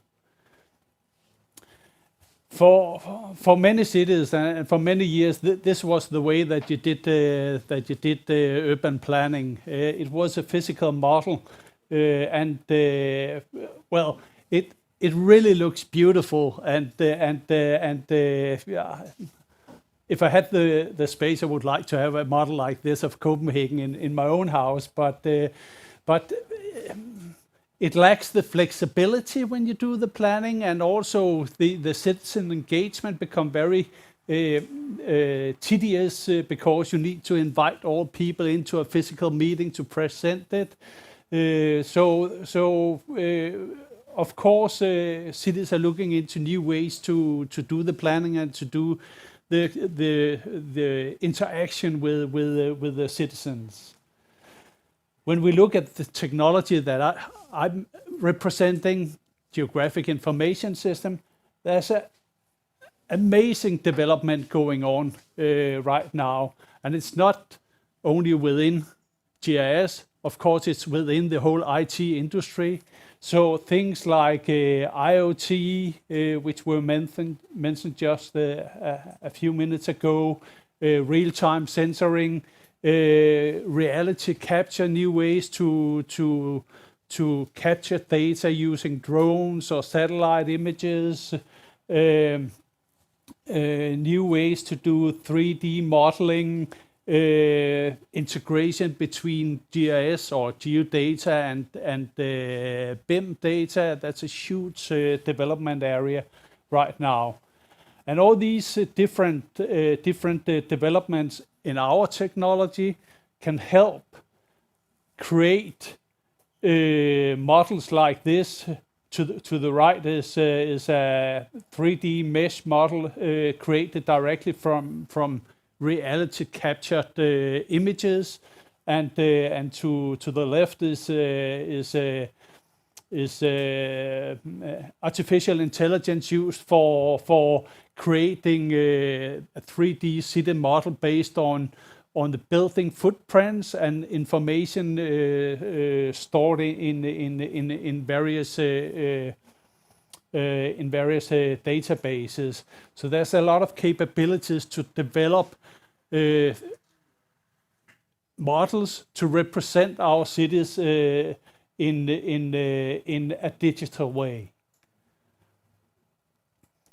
And when we look at the technology and the link to what we heard just from the previous speakers, there's really good capabilities for integrating building information models with city information models and landscape information models, and by that bridging information on the natural environment and the built environment. And that really gives us some new possibility of analyzing the effect of various development projects. All these things together creates what we call a digital twin of the built and the natural environment. And the benefit of having these digital twins is that not only can you visualize it, but you can use a lot of analytical capabilities in GIS to analyze the impact, like in this case, what are the heat emission from different land use type and different building types. So combining this complete digital twin with analytical capabilities gives a really good foundation for the policy making in the cities.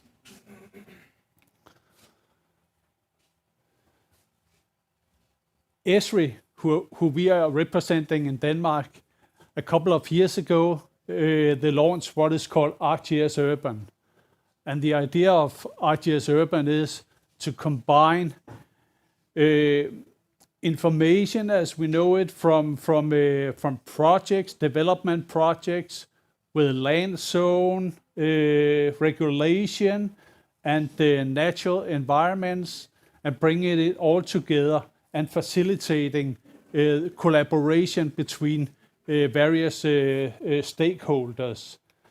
So what Arcgis Urban provide is a solution to connect public and private sectors in the urban planning and design. So again, we can combine specific projects coming from the BIM area with the zoning and land use and various forms of urban information. It's also about when you do the modeling, it's about with this amount of houses of various uses, you can start to model how much traffic is it going to generate in various areas of the city. So you really got a fantastic opportunity to combine analytical methods with visualization. So visualizing and analyzing projects is one of the core capabilities of Arcgis Urban. In this example, it's line of sight analysis, but it could be anything. Anything that relates to how various projects impact the city, and also how various projects impact the city during the construction, not only after, but during the construction as well. And also, you can do scenario planning. It is based on parameters modeling, so you can do very easy modeling of various scenarios. If you change the zoning restrictions, you can have it immediately visualized. In the impact of it can be immediately visualized. This example is from Uppsala in Sweden.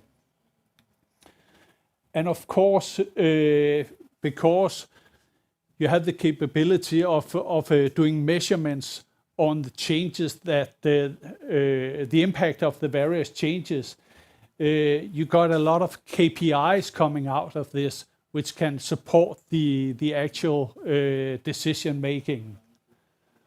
And least but not less is the support of engaging the citizens in the planning process, which I think is becoming more and more important, because without local support, you will not be able to move projects forward. I have a very simple example from my neighborhood. They are planning a skate park, and everybody is really thinks it's great, something for the kids. But as usual, nobody wants it to be just next to their house. So this is an example of the importance of having this interaction with the citizens. And actually, the local politicians, they are now engaging with us locally to find a good solution, a good common solution. So this is actually, even though we didn't use Arcgis Urban just for this skate park, it's an example of how important it is to support this interaction between the decision makers and the citizens. I have a few examples. Again, this is the use of Arcgis Urban at Uppsala municipality in Sweden. And actually, they are going to create a whole new urban area which are going to have housing for 50,000 people. And they have used it with the bare ground as a starting point, then starting to develop various scenarios that they can analyze and present and discuss. So a really great, and actually this is you can get the link if you like to see an example, because it's online for everybody to look at this. So this openness and engagement is becoming really important. I have another example, which is from the C40 Meyer Summit in Copenhagen some years ago. It was a very initial version of Arcgis Urban, but we are working together with the city of Copenhagen to create an Arcgis Urban-based city engagement application. And even though everybody could access it through the internet, we also had a few screens at the city hall so people could come and engage and discuss. And what we asked them to was to identify areas where they would like to have changes in the city that could make Copenhagen City a more livable city. And there were some really great comments by the citizens. And of course, there's also comments which are more like get all the car out of the cities, which is really hard. To finish off, I will show you this video. And cities today face major challenges in meeting sustainability goals, housing equity, and climate change resiliency. Meanwhile, the contemporary planning process is often viewed as a complicated and fragmented workflow. City planners, architecture firms, and city officials often use disparate, unorganized, and time-consuming workflows. Information is not synced across planners, developers, and city leaders, causing the urban planning process to take a lot more time, effort, and money. And unfortunately, these workflows are often limited to 2D maps, lacking the ability to visualize and understand the city at the street level, which can help make smarter planning decisions. That's why Esri has created a 3D web application that streamlines all these workflows for a more efficient urban planning process. Arcgis Urban is a 3D web experience that orchestrates urban development and planning workflows by streamlining the creation and sharing of land use and zoning plans alongside the review of proposed development projects. This helps all organizations involved in the planning lifecycle to coordinate efforts more efficiently using Arcgis Urban's single city-wide view. By distinguishing projects by size, type, and even development status, Esri's smart city planning tool makes it easier to track building development and infrastructure. Planners can see where projects are, understand the proposal in its spatial context, and explore important indicators related to environmental constraints. Arcgis Urban can support your local regulations, enabling planners to author land use and zoning scenarios in a 3D context and provide downstream reporting for key capacity metrics like household units, trip generation, parking, and emissions. Arcgis Urban provides an interactive overview to coordinate the planning process, improving data consistency and the organization of planning teams. Planners can easily move traditional policy making towards a more analytical and scenario-driven process. share and review incoming development proposals with stakeholders and the community for valuable feedback, and measure performance indicators city-wide, accounting for individual plans and projects. Arcgis Urban helps organize city and regional planning initiatives for a more holistic urban planning process, so that planning teams can streamline collaboration with local developer and architecture firms and deliver community engagement by providing a way for citizens to review and comment on plans and projects over the web.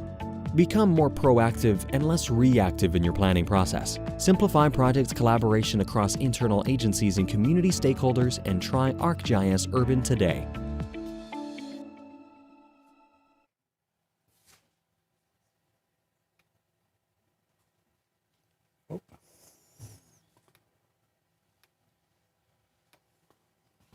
Well, next slide. And with that promotion, that's all for me. Thank you.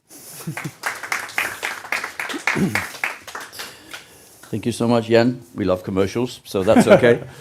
Thank you so much. Again, running a little bit out of time. Any questions in the room? No? Sure? Okay. One final question. Maybe the answer was hidden in the video, but I was interested in asking you who's driving this movement, so to speak. Is it sort of the client side, the city planners, the cities, or is it sort of the supply side, the consultants? Of course, they have to meet in a collaborative attempt. Stated in the video, of course. But looking out, zooming out, with all your experiences, all you see in the industry, both here in Denmark, Nordic, EU, etc. Who's driving this transition? I think it's a good collaboration between the vendors of the software and the city planners. What Israel has done is that when they initiated the development of this tool, they engaged with a lot of different cities and run a lot of kind of early adapter or proof of concept sessions. So they had actually, I think, around 20 larger or smaller cities around the globe, and also a lot of the C40 cities were engaged in this collaborative development of Arcgis Urban. So also in this case, the C40 cities, or actually the 96 cities making up the C40 network of international big municipalities and cities around the world, they share their experiences in using these platforms. Yeah. Okay. Jan, thank you so much. Yeah, thank you so Torben, much. Big hand of applause. And then I think staying in the urban arena, I'm honored and proud to present the next speaker. Those of you who were here yesterday says, oh, we've seen this guy before. And the answer is yes, we have. But of course, Professor Roel Vermeulen, today I think I got your name right, from the Utrecht University, will tell us a little bit about the experiences coming out of a collaboration with Google and with the city of Copenhagen, Gale and other stakeholders, dwelling upon some of the reflections you did yesterday here in BLOXHUB. So a warm welcome to you. Thank you. Thank you so much for the introduction, and very happy to be here today to talk about one of the topics that my group has been working on for the last 20 years, and that is basically understanding how basically urban topographies, the built-up environment actually affects health. And so I always start with just a very general question to you guys, and that is basically, if you think about the environment, and I'm using a very broad term of environment, so that is air pollution, but also lifestyle, physical activity, how much of the current disease burden, when you think about cancer, cardiovascular disease, neurological diseases, does it actually explain? Does anybody have an idea? So basically the question is, how much is pure genetics, and how is basically nurture, all the other things play a role? Just going to take just bits. So if you think that is about 25%, you can raise your hand. No? Well, yeah. Yeah, 20. I have one bid for 25. If we go between 25 and 50, and there's one here, there's a few more. 50 to 75. A lot there. Higher than 75. Anybody? No. So basically, it's between 50 and 75, and that is exactly about the right answer. Of course, there's uncertainties about this number, but we actually think that about 70 to 80% of the disease burden that we actually witness today, in some way or form, have basically environmental or modifiable factors somewhere in the disease course playing a role. That doesn't mean that genetics doesn't play a role, but the environment plays an important role in the disease burden. And that also opens up opportunities, because if we would know what those are, and if we would actually be able to change those, then we actually can have an incredible impact on public health. And so that's also why I find it very important to be here and talk basically to architects and engineers in the built environment, because we need to link basically the physical environment to basically this health domain to understand basically how can we make cities more healthy. Now, you could basically ask the question, well, how do I know this, that it is about 70 to 80%? This is an example of colon cancer in Japan. So when in Japan, after the Second World War, there was a large immigration from Japan to Hawaii. And so the incidence of colon cancer in Japan at that time was really, really low. It's about here compared to what it was in Hawaii. And the interesting thing is that within one generation that they immigrated to Hawaii, the disease burden of the immigrants that actually moved to Hawaii was the same as the inhabitants in Hawaii. So we know that there is something actually driving that disease course. Similarly, if we now look at what is the colon cancer incidence in Japan, then we actually can see that it's now on par with the Western world. It has a lot to do with actually changing dietary habits in Japan. So this is given an example that it's very clear from immigration studies, twin studies, that indeed 70 to 80% of the disease burden is actually caused in something in our environment. Now, you can then basically ask to me, is then, oh, that's great that you know that, but actually how much can you explain from that 70 to 80%? This is a story always of half full, half empty, because if we take all the knowledge that we have, we might be able to explain about 50% of that modifiable part. So some things we know, air pollution, noise, green space, these are things that we know.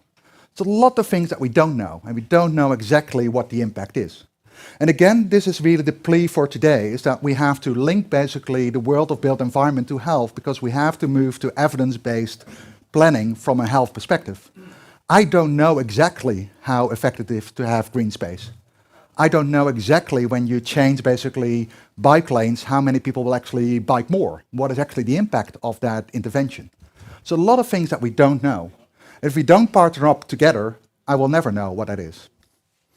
So I think it's hugely important to link basically the field of built environment, the engineering part, to the health part. And that's what I have been doing with the Data Knowledge Hub on healthy urban living in the Netherlands for a long time, to try to actually get builders together with urban planners, with health scientists, to really see, can we actually bridge those fields? That is really important, is just simply shown by 2 slides, also for Copenhagen. So if we look at Copenhagen, then if we would actually lower the air pollution in Copenhagen to the lowest levels possible, what we think is possible, then we actually could save per year about 600 lives if we do that for PM2.5, and about 500 lives if we do that for NO2. Of course, these are not independent, so you cannot add them up, but you can get the drift that actually there is something to gain, really tangible, within Copenhagen if we actually would be able to do that. Similarly, this is what I showed you yesterday as well. It's this number in Copenhagen, but if we actually look globally, there are 7 million premature deaths a year due to bad air quality. So thinking about mobility options, improving air quality in the cities, improving air quality indoors, is hugely important for health. Think about green space. Actually, I didn't know that, but I always thought that Copenhagen was a very healthy city, but actually if you look at green space, Copenhagen actually scores quite low. And so also calculations that have been done for Copenhagen, that if we actually would get green space in Copenhagen to the level that is recommended by the World Health Organization. Again, about 400 lives actually could be avoided, or deaths could be avoided if we would do that. So again, a lot can be gained by actually improving the built environment.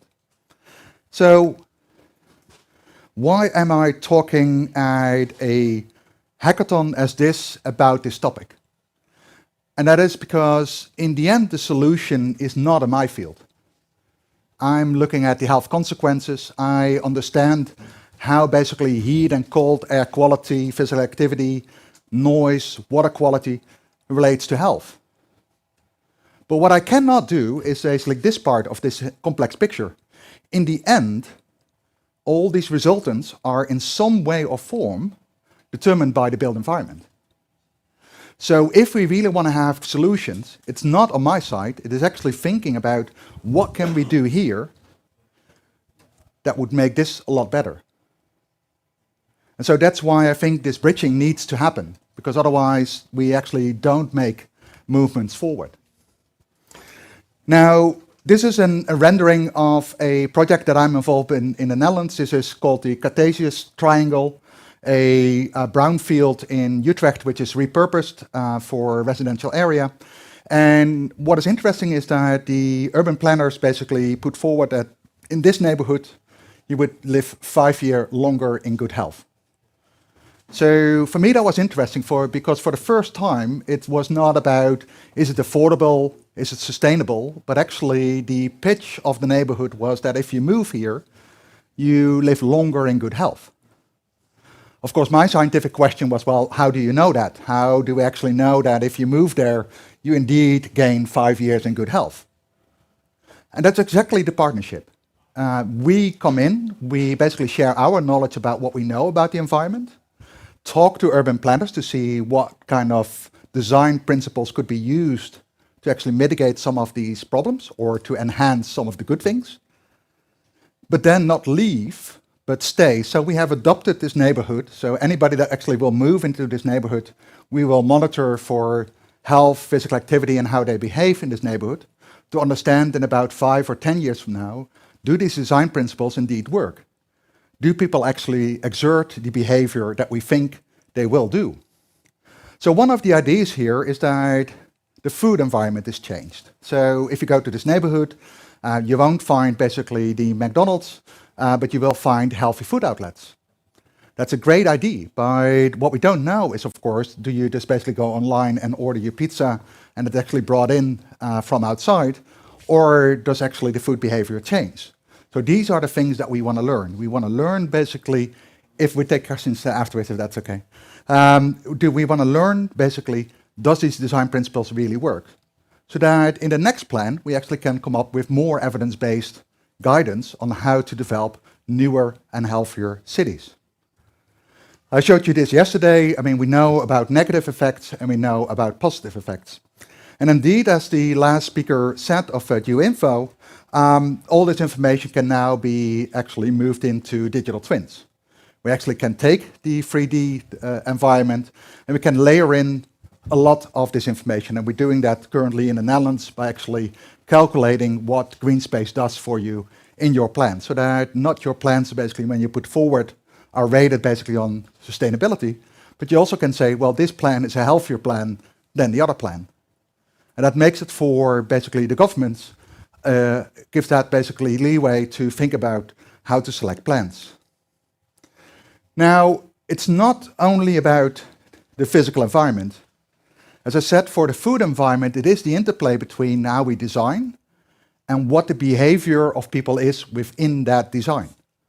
And so this is work of Tabea Sonnenschein, one of the PhD students in my group, which is using agent-based modeling. So what we actually layering into the kind of digital frameworks on digital twins is actually modeling behavior of people. When you actually would do a mobility intervention, what is the behavior that people are going to exhibit within that new environment? So let's see if this works, but she built basically a simulation environment where you can see that people start to move around in the city, and when we do interventions about stimulating physical activity, which people actually will do that, and what is the impact of that.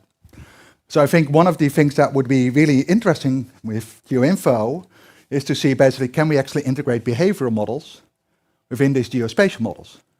Because it's in the end the behavior of people that determines what the effect of these plans really are.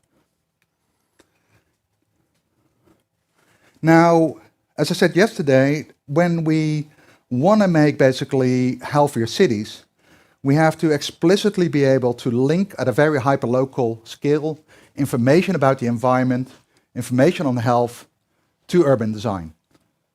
And so, if we think about air pollution, currently this is the way that air pollution is measured in Copenhagen. So this is Andersen Boulevard. Not sure people that come from here, but if you drive there, you can find this box with a lot of pipes and things on there. And that's where air pollution is monitored continuously every day of the year. But of course, that doesn't tell exactly what the exposure is on any other street. What is it in other urban areas? And so this is where we partnered up with Google about 2 years ago or 3 years ago, together with the city of Copenhagen, Gale, and Aarhus University, and basically used a platform that we know Google very well for, their Street View cars. And what we did in our university, we basically put in air quality monitors. Now, what is really important here is that when you want to have discussions about the environment, you want to have a level playing field. And so the equipment that we actually put in these cars is the same equipment that is actually on Andersen Boulevard. So this is high quality air pollution data. So these are not cheap sensors that we use where you could debate, well, how accurate are they? Are you right or are you wrong? Because my measurement says something else. This is basically data that is undisputed. We measured nitrogen dioxide, which basically is coming from exhaust of cars and other combustion engines. We measured ultrafine particles. These are particles less than 100 nanometers, so really, really small particles that actually can penetrate very deep into your lungs and actually can go from your lungs into the bloodstream, to your heart and other organs. And we measure black carbon, which basically comes mostly from trucks. Now, by driving through the city, driving every street, we're able to basically collect 5 million data points on each of these pollutants. And these are the maps that we basically created. So Jules Kerkhoff is there, a postdoc that actually developed these maps, and Zedong Yuan, who also is working with this data. These are basically the maps that were generated. So you see here the NO2 map, and basically it's a classical picture of traffic, right? You see the main streets of Copenhagen. You see basically in the inner city quite high levels of NO2 still because of basically street canyons and very dense urban buildup.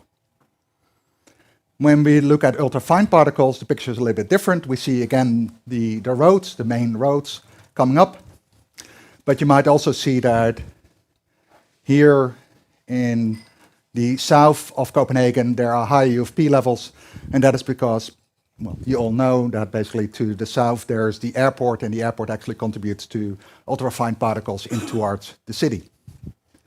When we look at black carbon, commonly mainly from trucks, you basically see the main roads that are basically polluted. So this information now makes it possible to actually look at each road segment in the city to see what are the air quality at that road segment. Are there things that happen because we actually didn't have the right buildup? That basically you have stagnation of traffic or other sources. So this is the way to look at that.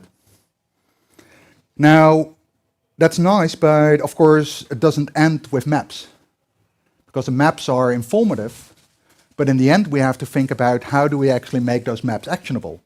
How do we actually take that and take that into then urban design? And how can we then actually get to evidence-based planning? So this is really where Gale came into the project to think about, okay, now we have those maps. What can we now change in the city to actually see if we can make it a healthier city?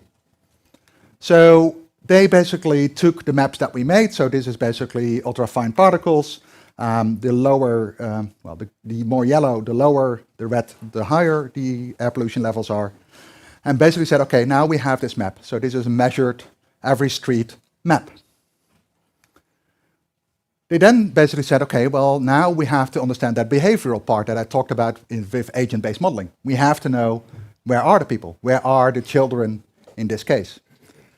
Now, so they did basically simple counting of where people are.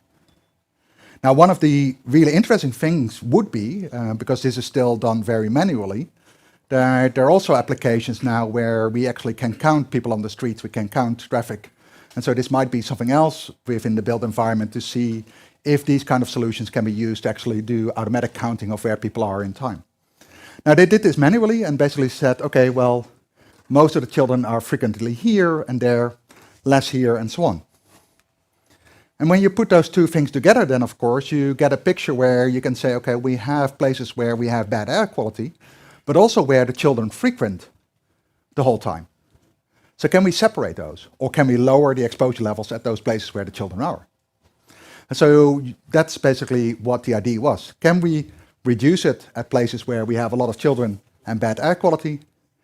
And can we invite children to come to places where the air quality is better? So what urban design principles can we actually come up with that would facilitate that? And that's basically the idea about the cleaner air network. Can we actually come up with clean air networks where people can actually walk, cycle, go from A to B, that are cleaner networks that we can travel? So the ideas are to get very practical when we think about reducing. So this is Istegade. I know you pronounce that much better than I do. But basically this is the current situation where there's high traffic, relatively higher air pollution. And so the idea was, okay, how can we change that? We can do that by taking away the parking spaces so that you don't have stop and go. Traffic flows more naturally. Increasing the distance between where the source is and where the children are also reduces the exposure. So let's basically widen the sidewalks to do that. So these are simple ideas where, based on basically what you know about the environment, you can change basically the urban design to come up with things that might work. Now, of course, the interesting thing is that if this would be implemented, we really would like to know if this really works. Because at this moment, I don't know that for sure. I mean, it sounds like a very reasonable idea, but we don't know exactly what the effect would be. So again, this is where the two sides need to link up, not only at the design phase, but also at the end. When we think about invite, then this is basically a place with relatively good air quality. That's because there's also less traffic, but it's not the most appealing place. If you would basically get your child from this school, you would not just sit there and say, okay, well, let's play here for a while because it's such a lovely environment. So you could change that. And so this is just a rendering how you could make nicer so that people like spend more time there instead of actually going somewhere else. So simple ideas about reducing and inviting, so basically that we actually get a more healthy environment. Now, I just wanted to tell you this story today, and I firmly believe that the only way forward that we can have healthier cities is actually by linking up the designers, the urban planners, the politicians, and the health scientists. We have done that in the Netherlands by having a separate institute where we bring those together and work together. And it would be lovely to see that also happening here more and more in Copenhagen. And I'm willing to talk about that. And I hope this was inspirational for you to think about these kind of things and how we actually can link up these fields more together. With that, I give it back to you. Thank you so much. And I think that goes for or deserves a big round of applause, right? Thank you so much, Roel. Living in Copenhagen, I'm quite proud that you are able to present these data because they are good and they are bad. I know that the air quality can always be improved, but it's great to see that the focus coming out of the city of Copenhagen, with you of course on the team, so structurally focusing on the quality of the air data that you're working on.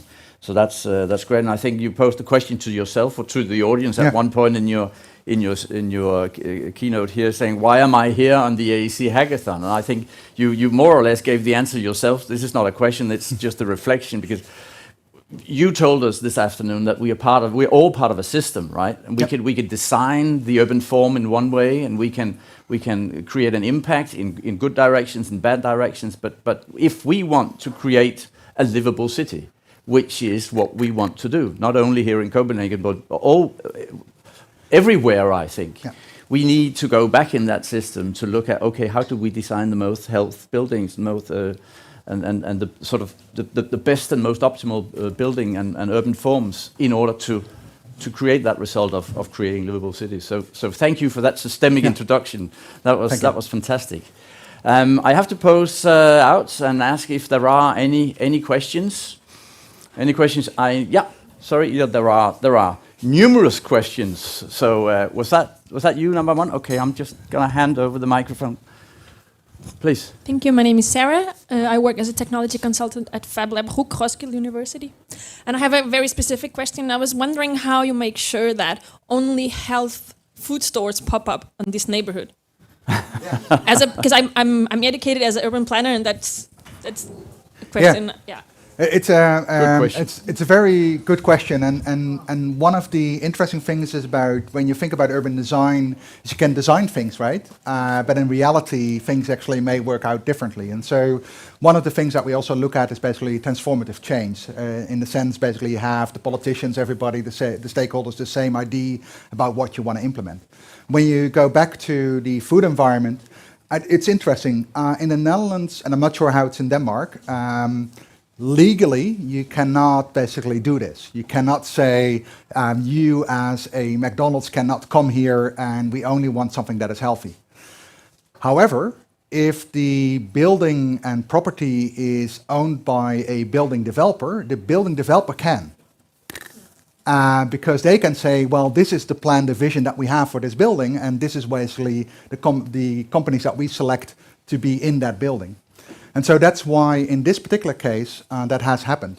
The other thing that what they have done, which I think is really admirable, is that, of course, there were shops on the outskirts of this neighborhood as well, right? So they went actually to these shops and said, okay, this is our plan. Would you be willing to also adopt basically a more healthy food diet kind of thinking? And so they actually are trying to take also the other establishments into this kind of plan. But again, you're completely right that there is this problem about what you can do legally and how you can do this. But I believe that there are options to actually change this, and this is the way that was done here. Thank you for the answer. Jan, I think you posed a question as well. Jan from Geoinfo. Thank you. Planning is a really complex issue. And one thing I was wondering is, recently there were suggestions based on design by Bjarke Engel's group to change the whole area in front of Tivoli into a green space. And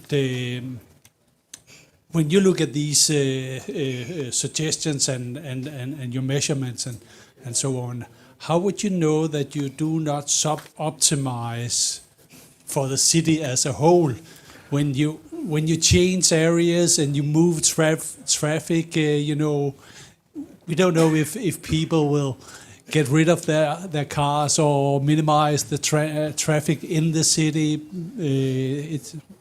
It's all interconnected, and people still need to move around. Yeah. And I was just framing that we live in a systemic world. So how will you avoid the sub-optimization? That's a good question. That's a good question. And of course, I don't have I will have a suboptimal answer. But the thing is here, the one thing is, of course, that we have to be worried about displacement. So what we have seen in many traffic circulation plans where a neighborhood basically gets, where the traffic is avoided, that it basically disperses to other places, and that's something that we don't want. So it has to be connected to other mobility options, to a whole systematic plan to actually change that. Otherwise, it probably is not going to work. And again, that needs to be evaluated. So it's not evaluating what would happen in front of Tivoli, but it would actually be needed to be evaluated on the whole system, what is happening when you actually change that part there, who is going to benefit and who is not going to benefit, and where is that in spatial sense going to happen. So that's something that needs to happen. On the suboptimal thing, and that's really difficult. If you look at the local government, we have mobility. That's in one department of the local government. We have health, that's another department. Green space or public space is again in another department. So you have really silos. And if you think about plans, they all try to optimize it in their own way. So one is really in safety, the other one is in mobility, the other one is in health. And so what we are working on is so-called compound indicators. So where you try basically to get to the best solution, taking in consideration basically health, sustainability, livability, all these different factors, and try to basically see if we actually take this choice, what is then basically the aggregate result, and not only looking at one specific endpoint. That's difficult because that's easier said than done, and these indicators exist. The OECD has such an indicator where you could do that. But of course, the weighing factors between all those factors might well be different for you than they are for me. So that's where you can still have a debate about what is more important. But at least making that concrete and making it verifiable makes that you have to have a conversation about what your choices are and what they do. So that's where I believe in that's where we need to move to avoid basically suboptimal solutions. So thank you for a very thorough answer. Thank you so much for that. Now, the time is not up, so we actually have a time for one more, not necessarily a question, but a reflection, because I've asked Rasmus from the Copenhagen Solution Lab. So just reflect a little bit about sort of what did your result, the working with you on this project, what did it do for the work of the Copenhagen Solution Lab, whom was a stakeholder within the project, and the city of Copenhagen also. So Rasmus, please. Yes, thank you. So yes, I have been working with Roel for the last 3 years on this marvelous project. So now I'm actually on leave from the city, so I'm one side out, so also independent. So I think this project is, the results of this project is on many levels. First of all, we got knowledge of, especially UFP was, the ultrafine particles was new, and we didn't know that. Now we actually have a map. I also think that the mobile the mobile investigation also lifted a knowledge we didn't have on sort of special areas, sort of the motorways, how polluted they are. They're not part of the normal regime where we sort of model and collect data for air pollution. So that was completely new. Also that we have some spots, hot spots around in Copenhagen. Vesterbro is actually quite quite high on black carbon, which suggests a big truck input from sources. So that kind of knowledge did we get on sort of the data technical side.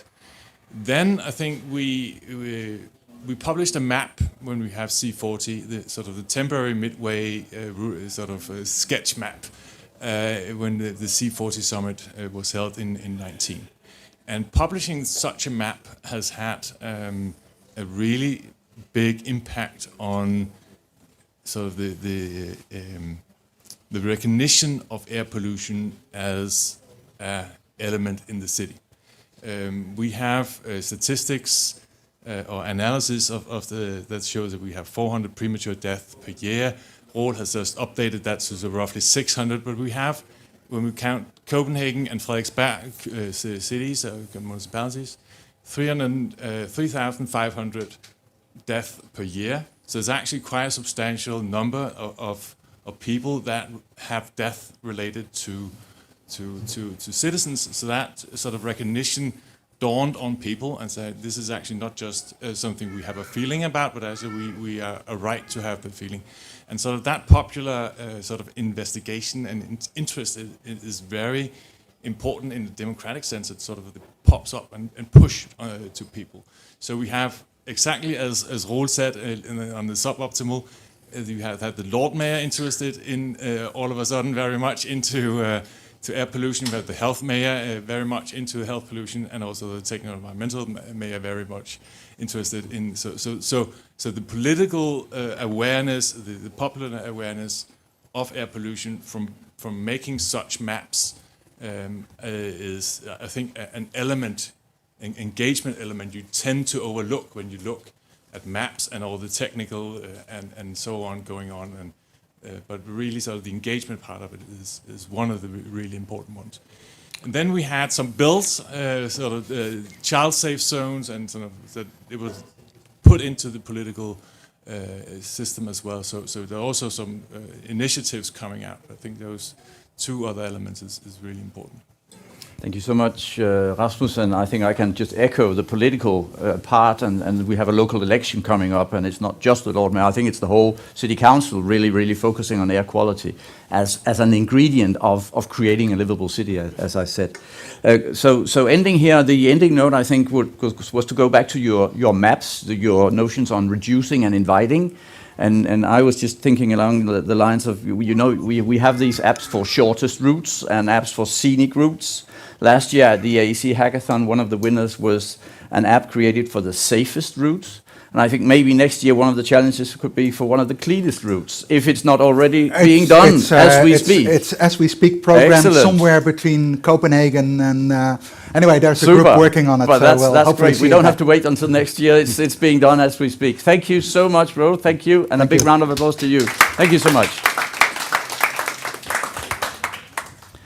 And then, ladies and gentlemen, last, but as always, with Matt from BIMobject not least, we are going to finish off this afternoon's round of keynotes with, I take it as ever, an impressive keynote end. Matthew, I wasn't part of actually pointing out what your theme should be as the finisher of this afternoon, but who will be our Captain Planet? That's the header you chose for your last and your section here. A warm welcome to you, one of the partners in AEC Hackathon. We are more than eager to hear who will be the Captain Planet. Thank you very much. Matthew from BIMobject. Thank you. So I've realized that I'm last, so therefore, and we were nominated for the most geeky company award, but I was like, I don't know how much detail I can go into as I'm last, and everyone's probably kind of half asleep. You may need some coffee and some sugar. So I'm kind of taking maybe a different approach to this presentation. And first of all, I want to who knows who Captain Planet is? Does anybody in this room actually know? Well, that's very disappointing. So Captain Planet, I will show you what Captain Planet is. It's a 1990s cartoon. I was about 5 years old when it came out. And hopefully there's sound. I'm just prompting that there'll be sound for this part of the video. So I'll just show you how amazing Captain Planet is. Oi! Oh, PowerPoint has crashed. Look at that, it's tired. All right, I'll let you restart that. Hopefully it's not the video that's crashing. It worked in testing. This is why you should use... By your powers combined, by your powers combined, I am Captain Planet! Captain Planet, he's our hero. Gonna take pollution down to zero. He's our powers magnified, and he's fighting on the planet side. Captain... Cheesy cartoon, but this is from 1990 to teach kids about how important it is to learn about recycling and pollution. And this week we have COP26. So no, we're now, hold on, it's like 20, show my age, 31 years later, we are still discussing this huge problem. Don't want to listen to it again. So why now and why the urgency? We're 31 years later in what is like, somebody had the bright idea to make a cartoon about it, and really not much has kind of changed. So I'm going to talk about the urgency of why we're in this situation. I'm going to base it around three themes. Productivity, technology, and of course sustainability. And the urgency of why the industry needs to digitize and move into this kind of this BIM thing with, a lot of the technology that's been discussed earlier. And, only 38% of the industry is using BIM today in Europe, which sounds really low, but then again, only 60% of the planet has access to the internet. So we have time. It's okay. And things are really speeding up. So let's talk about productivity first. For those of you that don't know, construction as an industry has the worst productivity gains as any industry in the world. It is awful. For those of you who don't understand this graph, basically starting at 100% productivity in 1947, agriculture now runs at 1600 because they've mechanized, of course, so they use machines and tractors. In the 60s, we had extreme mechanization in manufacturing and the way that that worked. The same as wholesale and retail. You think about how we shop today compared to how we shopped in 1947. I don't think anyone here was alive in 1947. Looking at Torben, were you that old? No? No?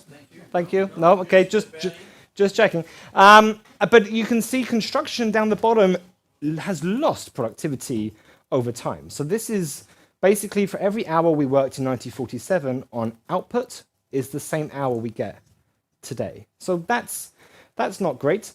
And then you look at, this is another McKinsey report, then you look at construction, digitization, and technology deployment. And we're only beating farming and the shooting of animals. Great. So that's great. I love working in this sector. But that, you know, everybody here is trying to solve these problems, right? We're all very aware of these things, and we're all involved in trying to solve this thing. But it gives you an idea of the mountain that we're trying to climb. So the built environment today is also low profit margins. Any of you that work in construction companies, it's single digits, potentially fractions of single digit profitability, very low productivity, and high cost of failure. When things go wrong in construction, they go wrong. The worst kind of wrong, if we really think about it. We've just spoken about air quality and how that may reduce life expectancy. Yeah, well, it's the same thing when you build buildings. The next thing is kind of like the change. So I think we're all, again, you're all very smart people. You know that we're kind of in the midst of kind of the fourth industrial revolution. I find learning about industrial revolutions very interesting. So the 1970s automation, that's where kind of manufacturing really gained their productivity. And construction didn't. So kind of we're in this kind of this fourth hole. And the way I like to think about it is books. Actually, I love a good book. I'm old-fashioned because I like physical books. But one thing I don't have is physical magazines. All the reports which I talk about, I read digitally. So we've gone through the process of going from something very analog, we've gone through digitization, and it's now a digital thing. We've gone through that process. And that is digitization. And if you think about the construction industry is doing something very similar. It's what we do at BIMobject, it's what Ajour do. We are taking things which are traditionally analog and making them digital, the same with drawings and everything that we do. But that's the process of analog to digital. The next step is we have to get the industry to understand digitalization. So that is using technology to access what we've just done. So for books, we use the Kindle or another thing, you know, an iPad, or if you want to read a magazine, you know, you read it on your laptop, you know, you get it from a platform.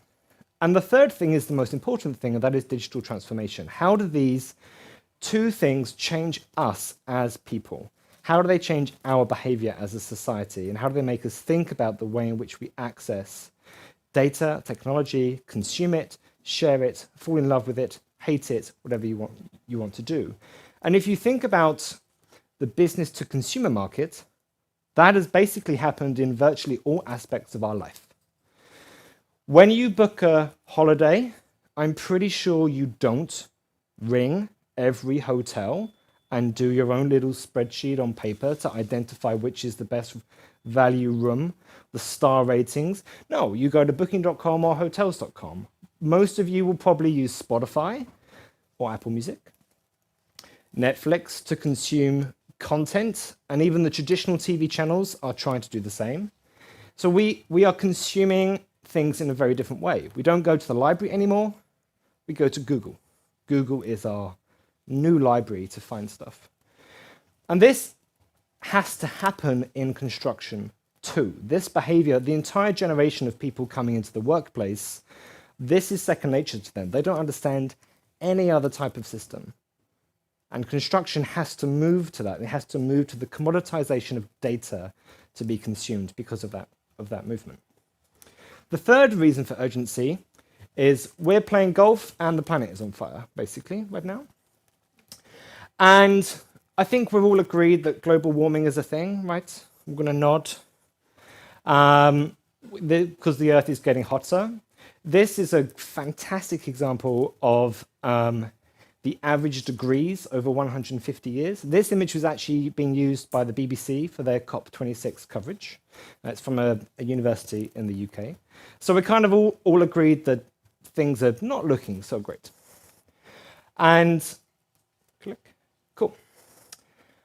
And that brings us to kind of the issue of how construction is working today.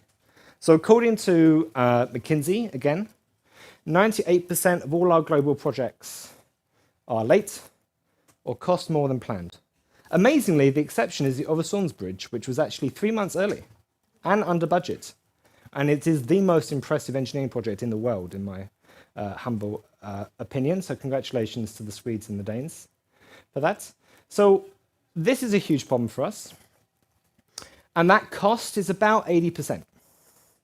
Now, when you think about that, and the way this is not reported, is this is basically taxpayers' money. Because most of the mega projects are public. Schools, hospitals, infrastructure, whatever you want to say, right? It's our tax money that gets spent. So that's 80%. That's 80% that you could spend on teachers and nurses and those wonderful, really important people. And on average, 20 months late. So as an industry, we are delivering education facilities late to the population. We are delivering healthcare facilities late to the population. And that has a very unreported, unmeasured effect on society. We don't really talk about it in that way, that if a hospital is late, what happens to those people who don't have the facilities to be treated? We don't discuss it in that way really at all, at any level. And as in the previous presentation by Molio, I think it was, we discussed this, right? So as an industry, we produce a lot of waste. So I think we're all agreed, this is as great as this industry is, and this industry is awesome, I love working in this industry, we have a few small problems that we need to overcome. And still today, and one of the really great things I think about working in Scandinavia is that even today's buildings are producing 3.8 times more carbon emissions than were designed. This was done by Innovate UK, measuring 2019 output. So even that recently. And I think what's really interesting is that in Sweden and in Denmark, carbon emissions of buildings is a regulatory thing which needs to go into kind of your planning. To get planning assessment, you need to understand carbon usage, which is fantastic. So what can we do?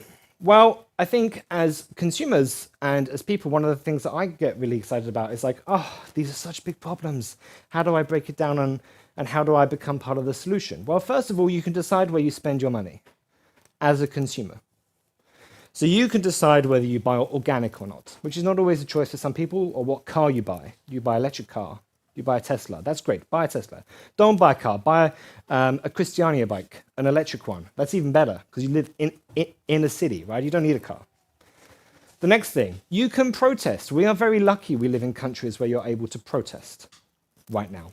Like, you know, we can go out and we can make our thoughts heard, and we're allowed to do that. The third thing, vote. We just discussed it in the previous topic. Like, voting is really important. If you think these are important things, vote. Vote for the people who may change what we're going to do. But the fourth one is actually the one that I think most of us forget, and that is where we work. Because the three previous ones kind of have an impact on yourself. The fourth one has potentially huge impact on others. And again, if you are fortunate enough to have a boss that will listen to you, I'm not saying go and see your CEO and go, hey, what we're doing is rubbish, you need to think about sustainability more because you might be fired. But, you know, think about who you work for, and because working has a massive impact. But I think everybody here, at least in this room, is working for companies that think about sustainability. But a lot of people care, but they might work, you know, for a fashion company that produces fast fashion, for example, right? There's been a lot of greenwashing on TV recently, which we can all agree with is not It's not fantastic. So, too long, didn't read. The climate crisis, we can all confirm, is human-made. It's accelerating. We need more than one solution, and we need to, reduce, reverse, and adapt what we're doing. So we're here to drive change. And the great thing about BLOXHUB and the great thing about the AEC Hackathon is that is definitely a tool for change. It's a massive positive movement, which is super exciting to be part of. So these are kind of all the things we need to do. Not just one thing, all the things. And construction has a massive part of this. This comes out, I can't remember where this comes from exactly, but basically this is based on the Paris climate thing. And I think if we agree to Paris, we'll be here, slowly going up. But actually, if you think about the world heating, we actually need to do all these things. Building efficiency is this bit, power efficiency is here, lighting, there's lots of heavy industry is us, air conditioning is us, biofuel transport is us. Like there's a lot of stuff in here that is definitely involving us as an industry. So the way that I like to think about it is there's two ways to make change. There's type 1, which is huge leaps forward, hugely complicated, expensive, and politically challenging. Type 2, stop doing stupid stuff. That's like the easy way, to be perfectly honest. Baby steps, affordable, and more politically likely, more easier to get politicians behind you. And by stupid stuff, this is a really good example of what I mean by stupid stuff. We've all been on blogs, right, like Bored Panda, or like seen it on Facebook. It's like, oh yeah, this is so annoying, this tab is so small. But these are small things which add up to big impact. We're really not very good at, I know this one's a bit of a joke, but we see it all the time. And in fact, we work in a brand new building which definitely has some mistakes, which need rectifying, which cause material waste, energy waste, water waste. And then I'm not even discussing the waste that happens on the building site. 1/3 of all waste on a building site is caused by mistakes. A window, for example, or a building product which turns up on site gets moved 7 times before it's installed because logistics is wrong, because the product is wrong. And actually, a lot of the time, we don't send the products back. We just kind of push them to one side. Or someone will take it home. Now, this happens all the time. This is a very, very common thing. So this is a really good example of type 1. This is, of course, from BIG. This is their floating city. But think about this as a political endeavor to get done. This is great because it thinks about the future, and we think, it's all solar powered. We have Netflix coming from Elon Musk's satellites. It's fine, but things have to go pretty wrong for us to get this far, and we don't really want to get this far, but at least BIG is thinking about it. What we want to do is we want to think about type 2. This is our office in Malmö. This building was made using pre-made pieces. It came on the back of lorries and it was stacked as big Lego pieces. It accelerated the construction. It made the site is very difficult. It's surrounded on 2 sides by water. There's a big university building here, and there's a very busy road on the other side. So logistically challenging. And it was much, much faster. This building is not perfect. There are problems with this building, but it is a much better way to build. And in Scandinavia, at least, we're experimenting with that compared to other nations. So it's, type 2, just make things a little bit simpler to build. So then we think about, okay, so that's one way. Trends, the emergence of the technology revolution. Governments have started to understand, oh my goodness, you are wasting loads of stuff. We need to make you be a little bit better. Again, this is a bit old, and more countries are more involved in this, but yeah, the governments are asking us more important questions about what we're going to do. And the driving adoption among architects, as I said earlier, this is an upward trend, but we still have a very long way to go. We're in Scandinavia, digital adoption is very high, digital understanding is very high, we have good internet here, makes a huge difference. Try going to London using 4G, nightmare. like at least things are good here so we can have digital adoption. And this is in Europe. It's only 38% in 2019 in Europe. I think it's now 51% adoption. And then also, looking at the future and kind of like looking, will all projects use BIM digital methodologies? Probably not, but the important ones should and would. So we are creating this de facto standard and the industry is slowly moving that way. This person has made a huge difference. And whether you love her or hate her, I don't care. But the Greta impact and the Greta movement has really changed the way the media talk about this subject. Forgetting all the right-wing media groups. She has created a massive, massive push because the kids are starting to ask us adults questions about this. So has a huge positive impact. And we have these really amazing European standards coming in around the green laws. We've got the green movements. We've got like the economy, like the big Green Deal coming out, hopefully in the US and across Europe and those sorts of things. And of course, we have the Danish and Swedish. I'm not even going to try and pronounce that word. No, it's complicated. At least like climate declaration, just with swapped out letters for Sweden, is slightly easier for me to say. So this is good. And in our consumer life, companies are starting to make bold statements.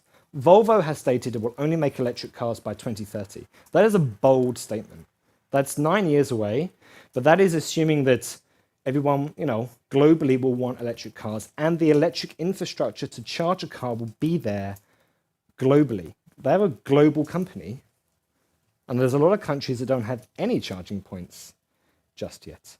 So it's a bold statement to make, and I really hope they stick to it. I thought this one also caught my eye, if you missed it. So in France, the government wants to ban short-haul domestic flights because of aviation carbon emissions. But this has an effect on us because we need to have other social infrastructure in place, such as trains and other forms of transport, because people do fly across France. It's not a small country in kilometers. I've driven all the way down to the south. It's quite far. So how are we going to do this? And will this be a thing across Europe? How easy is it for me to get the train from Stockholm to Paris? I have to change 3 times-ish, I think. So this is interesting because it does affect us as an industry.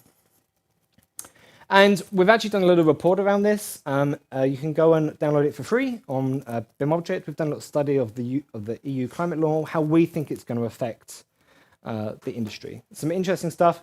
I wasn't involved in writing it at all. The team that I work with wrote it. Really, really good stuff. And what will come out of COP26? We'll see. I mean, it could be a little bit negative, a little bit positive. Hopefully good stuff. But, rather than finger pointing and blaming each other, but let's see what happens. And I think we talked about this last year a lot. If you were at BLOXHUB last year, this was a very heavy topic because this had just come out, I think. Ish, right, a few months before. And kind of the work we do, how does it meet sort of these things? So I've kind of given you kind of the overview of my thoughts of the world. But what have I got to do with this, and what have we got to do with this here, and what are we doing to kind of help? So we've already spoken about Lego. I mean, Ajour and BIMobject do similar things, but also quite different things because we're in kind of different stages of the design process. So I love this question. I do this question at universities when I talk at KEA or Lund. Does anybody know the answer to this question? If you have 6 2x4 pieces, that's 8 dots. Does anybody know how many different ways they can be arranged? Does anybody want to have a guess? 6 to the... he's being far too mathematic. 6 to the power of 8, one answer. Anybody want to give like an actual number? Come on, someone guess. 6.8 million. Anybody else? 5,000. 5,000? All right. It's 915 million different ways that we can arrange that many identical pieces. Now, the reason that I say that is that, as already mentioned a couple of times this afternoon, we build buildings from stuff that already exists. In fact, we're just arranging products, really. All we're doing as architects and engineers is deciding how the space will look and feel, and how people will move around it and consume it. But everything that surrounds us, including this amazing building, is stuff you buy off of the shelf. Apart from the formwork, which is custom, this is all stuff we can buy. And that is basically what we do. We are trying to provide architects at the beginning, before Ajour get involved, before any of the other technology companies get involved, we are trying to provide the global catalog of every single product that is ever created for the industry digitally, so architects can use it and arrange it in the way they need to. Because as an architect, I'm architecturally trained. I have really not fond memories of just graduating and having to be stuck trying to identify and work out how to arrange disabled toilets in a college. That's what we get young people to do. They've just come out of university and they want to think about space and people and flow and that kind of stuff. And that's what architects are good at. They are good at understanding how people interact with buildings. They shouldn't be stuck doing all this little stuff from scratch. They need to just take models and place it once they've decided how the space will work. And engineering is the same. Why are architects drawing chairs? That's crazy. Totally crazy.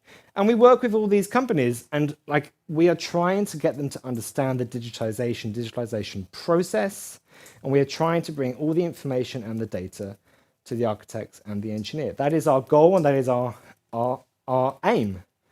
Because right now,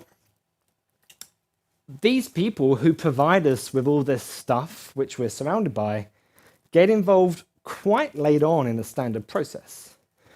They get involved once we get to the point of tender, once we start wanting to actually buy stuff. And they may only ever hear from the building once it's been installed, and the owner of this building goes, "My sprinkler system doesn't work, you need to come out and fix it." That might be the first interaction that they have. Just look what's happened at Berlin Airport. 9 years late, huge problems. Maybe manufacturers could have helped with that. And really, because it's about making better choices. The cost of design change goes up. And in fact, Frank Lloyd Wright said this years ago and said, it's much easier to get out the eraser than it is to get the sledgehammer on site. I mean, he said this a long time ago. The cost of design change goes up over time. The ability to impact design for a process is much higher earlier on. Architects and engineers forget how much power they really have with affecting the design and getting the client on side to deliver the building that they really want. The old-fashioned pre-BIM workflow is very much based on most of the work is done during construction documentation and even when the building site has started. How many times are we getting new drawings on the building site once we've already started putting walls up and stuff? It's absolutely insane that that is still done today. The entire point, and also, and that's when product decisions are made. We just know we just want a wall. We don't even know what kind of wall we want. We're going to make product decisions halfway through a construction process. It is an insane process. And what we want to do, we want to pull everything back earlier. We want to see architects and engineers making decisions. Now, I know when I put this here, people go, "Oh, yeah, but Matthew, think about public sector. It has to go to tender." Fine, but that doesn't mean that you can't specify the performance of real things. Don't make the data up. That is, again, a ridiculous approach to make. Just at least have an understanding of what is available on the market. Have an understanding of, is it even possible to have a window of that size and maintain a U value? You have to know this from the people who make windows. You don't want to make this stuff up. So this is what we're trying to do. Of course, it's an amazing challenge. It's good fun. And the way that I like to explain it is using bananas. I mean, everyone loves bananas. And this is what we're doing. We're taking real bananas, because people love to have bananas in their design. And we don't just want CAD bananas. We don't just want architects to draw a banana and place it. We want them to take a banana from a database, so you understand how that banana is a banana. You understand how much it weighs, what's its origin, how many calories does it have, what's its sugar content. And it's exactly the same for a brick, and the same for a chair, and the same for a window. Understanding what is the performance criteria of a thing before you place it into a design. This is the end goal, and this is something which I think I've been talking about for a very long time, is that construction is basically, when we tender stuff, it's a race to the bottom. And you think about, okay, I'm going to buy a water pump. I'm a construction company. I've asked the supply chain and my subcontractors to bring a water pump to site. This is your budget. And 9 times out of 10, we choose A. Because A is half the price. It's 10,000 euros for a water pump. But if you understand how that water pump is made, you understand that over the lifespan of 50 years, and as an architect when I designed schools and hospitals, we were asked by the government to design a building for 50 years. But we were never asked by the government to understand how the costs work over a 50-year lifespan. Nobody has asked that question. Nobody has asked that question. And actually, if you spend more at the beginning, you save more over time. This is true when you think about it like how we work at home. At home, when you go and buy a fridge, and this is a singular decision that we might make in our lives, so we buy a fridge every so often. We use the beautifully made European A to D, or now it's A star or A star star, A star star star ratings. That is a conscious decision we make because we understand that buying a fridge that uses less electricity over time is better. But now you have to multiply that decision over thousands and thousands and thousands of decisions that we have to make for a building site. And we don't really make decisions in the same way. Until recently, until now in Copenhagen, we have to aim to have carbon reduction and carbon footprint reduction. We need to make these better decisions. And this is the goal. This is what we want architects to do using the data that we provide and potentially using tools like have been talked about today, because we think that's really important to get a better value long term for understanding how a building should work. And it is very much about the CO2 footprint. If we're going to reduce it, not only can we save money over time, governments should save money over time running buildings. Running buildings is very expensive. We should also be able to reduce CO2 because we're building better value, long-term value buildings. That is the aim. But the other important aim is we need to stop individuals making decisions and we need to get machines to start talking to each other. And there's a lot of people here, and I think all the companies here, the sponsors here, we're all trying to plug together. We all have different databases. We need to plug these things together to make better decisions. We have a client that produces about a 1,000-page PDF for every project, and they spend 1,500 man-hours going through the requirements and then picking the products. And that's a private sector client that only has a choice of 3 things for every product. It's an insane amount of time. It's such a waste of time. And they only know the products that they know, right? There could be a new manufacturer out there that's produced this amazing product, but they'll never find it. It will never get picked. So that's very much the wrong way of doing it. We need computers to make the decision, and we can just conduct, as I've done just there. So the thing I'm really passionate about, and I think everybody's passionate about here, is we believe that you should be making product choices. And really the aim is helping the industry to make smarter and sustainable long-term design choices. And I think if you speak to politicians and clients about this, building owners, maybe they'll get interested. And that's what I encourage everybody to do. And maybe we can all be Captain Planet. That is the aim. So thank you very much. Thank you very much, Matthew. Thank you.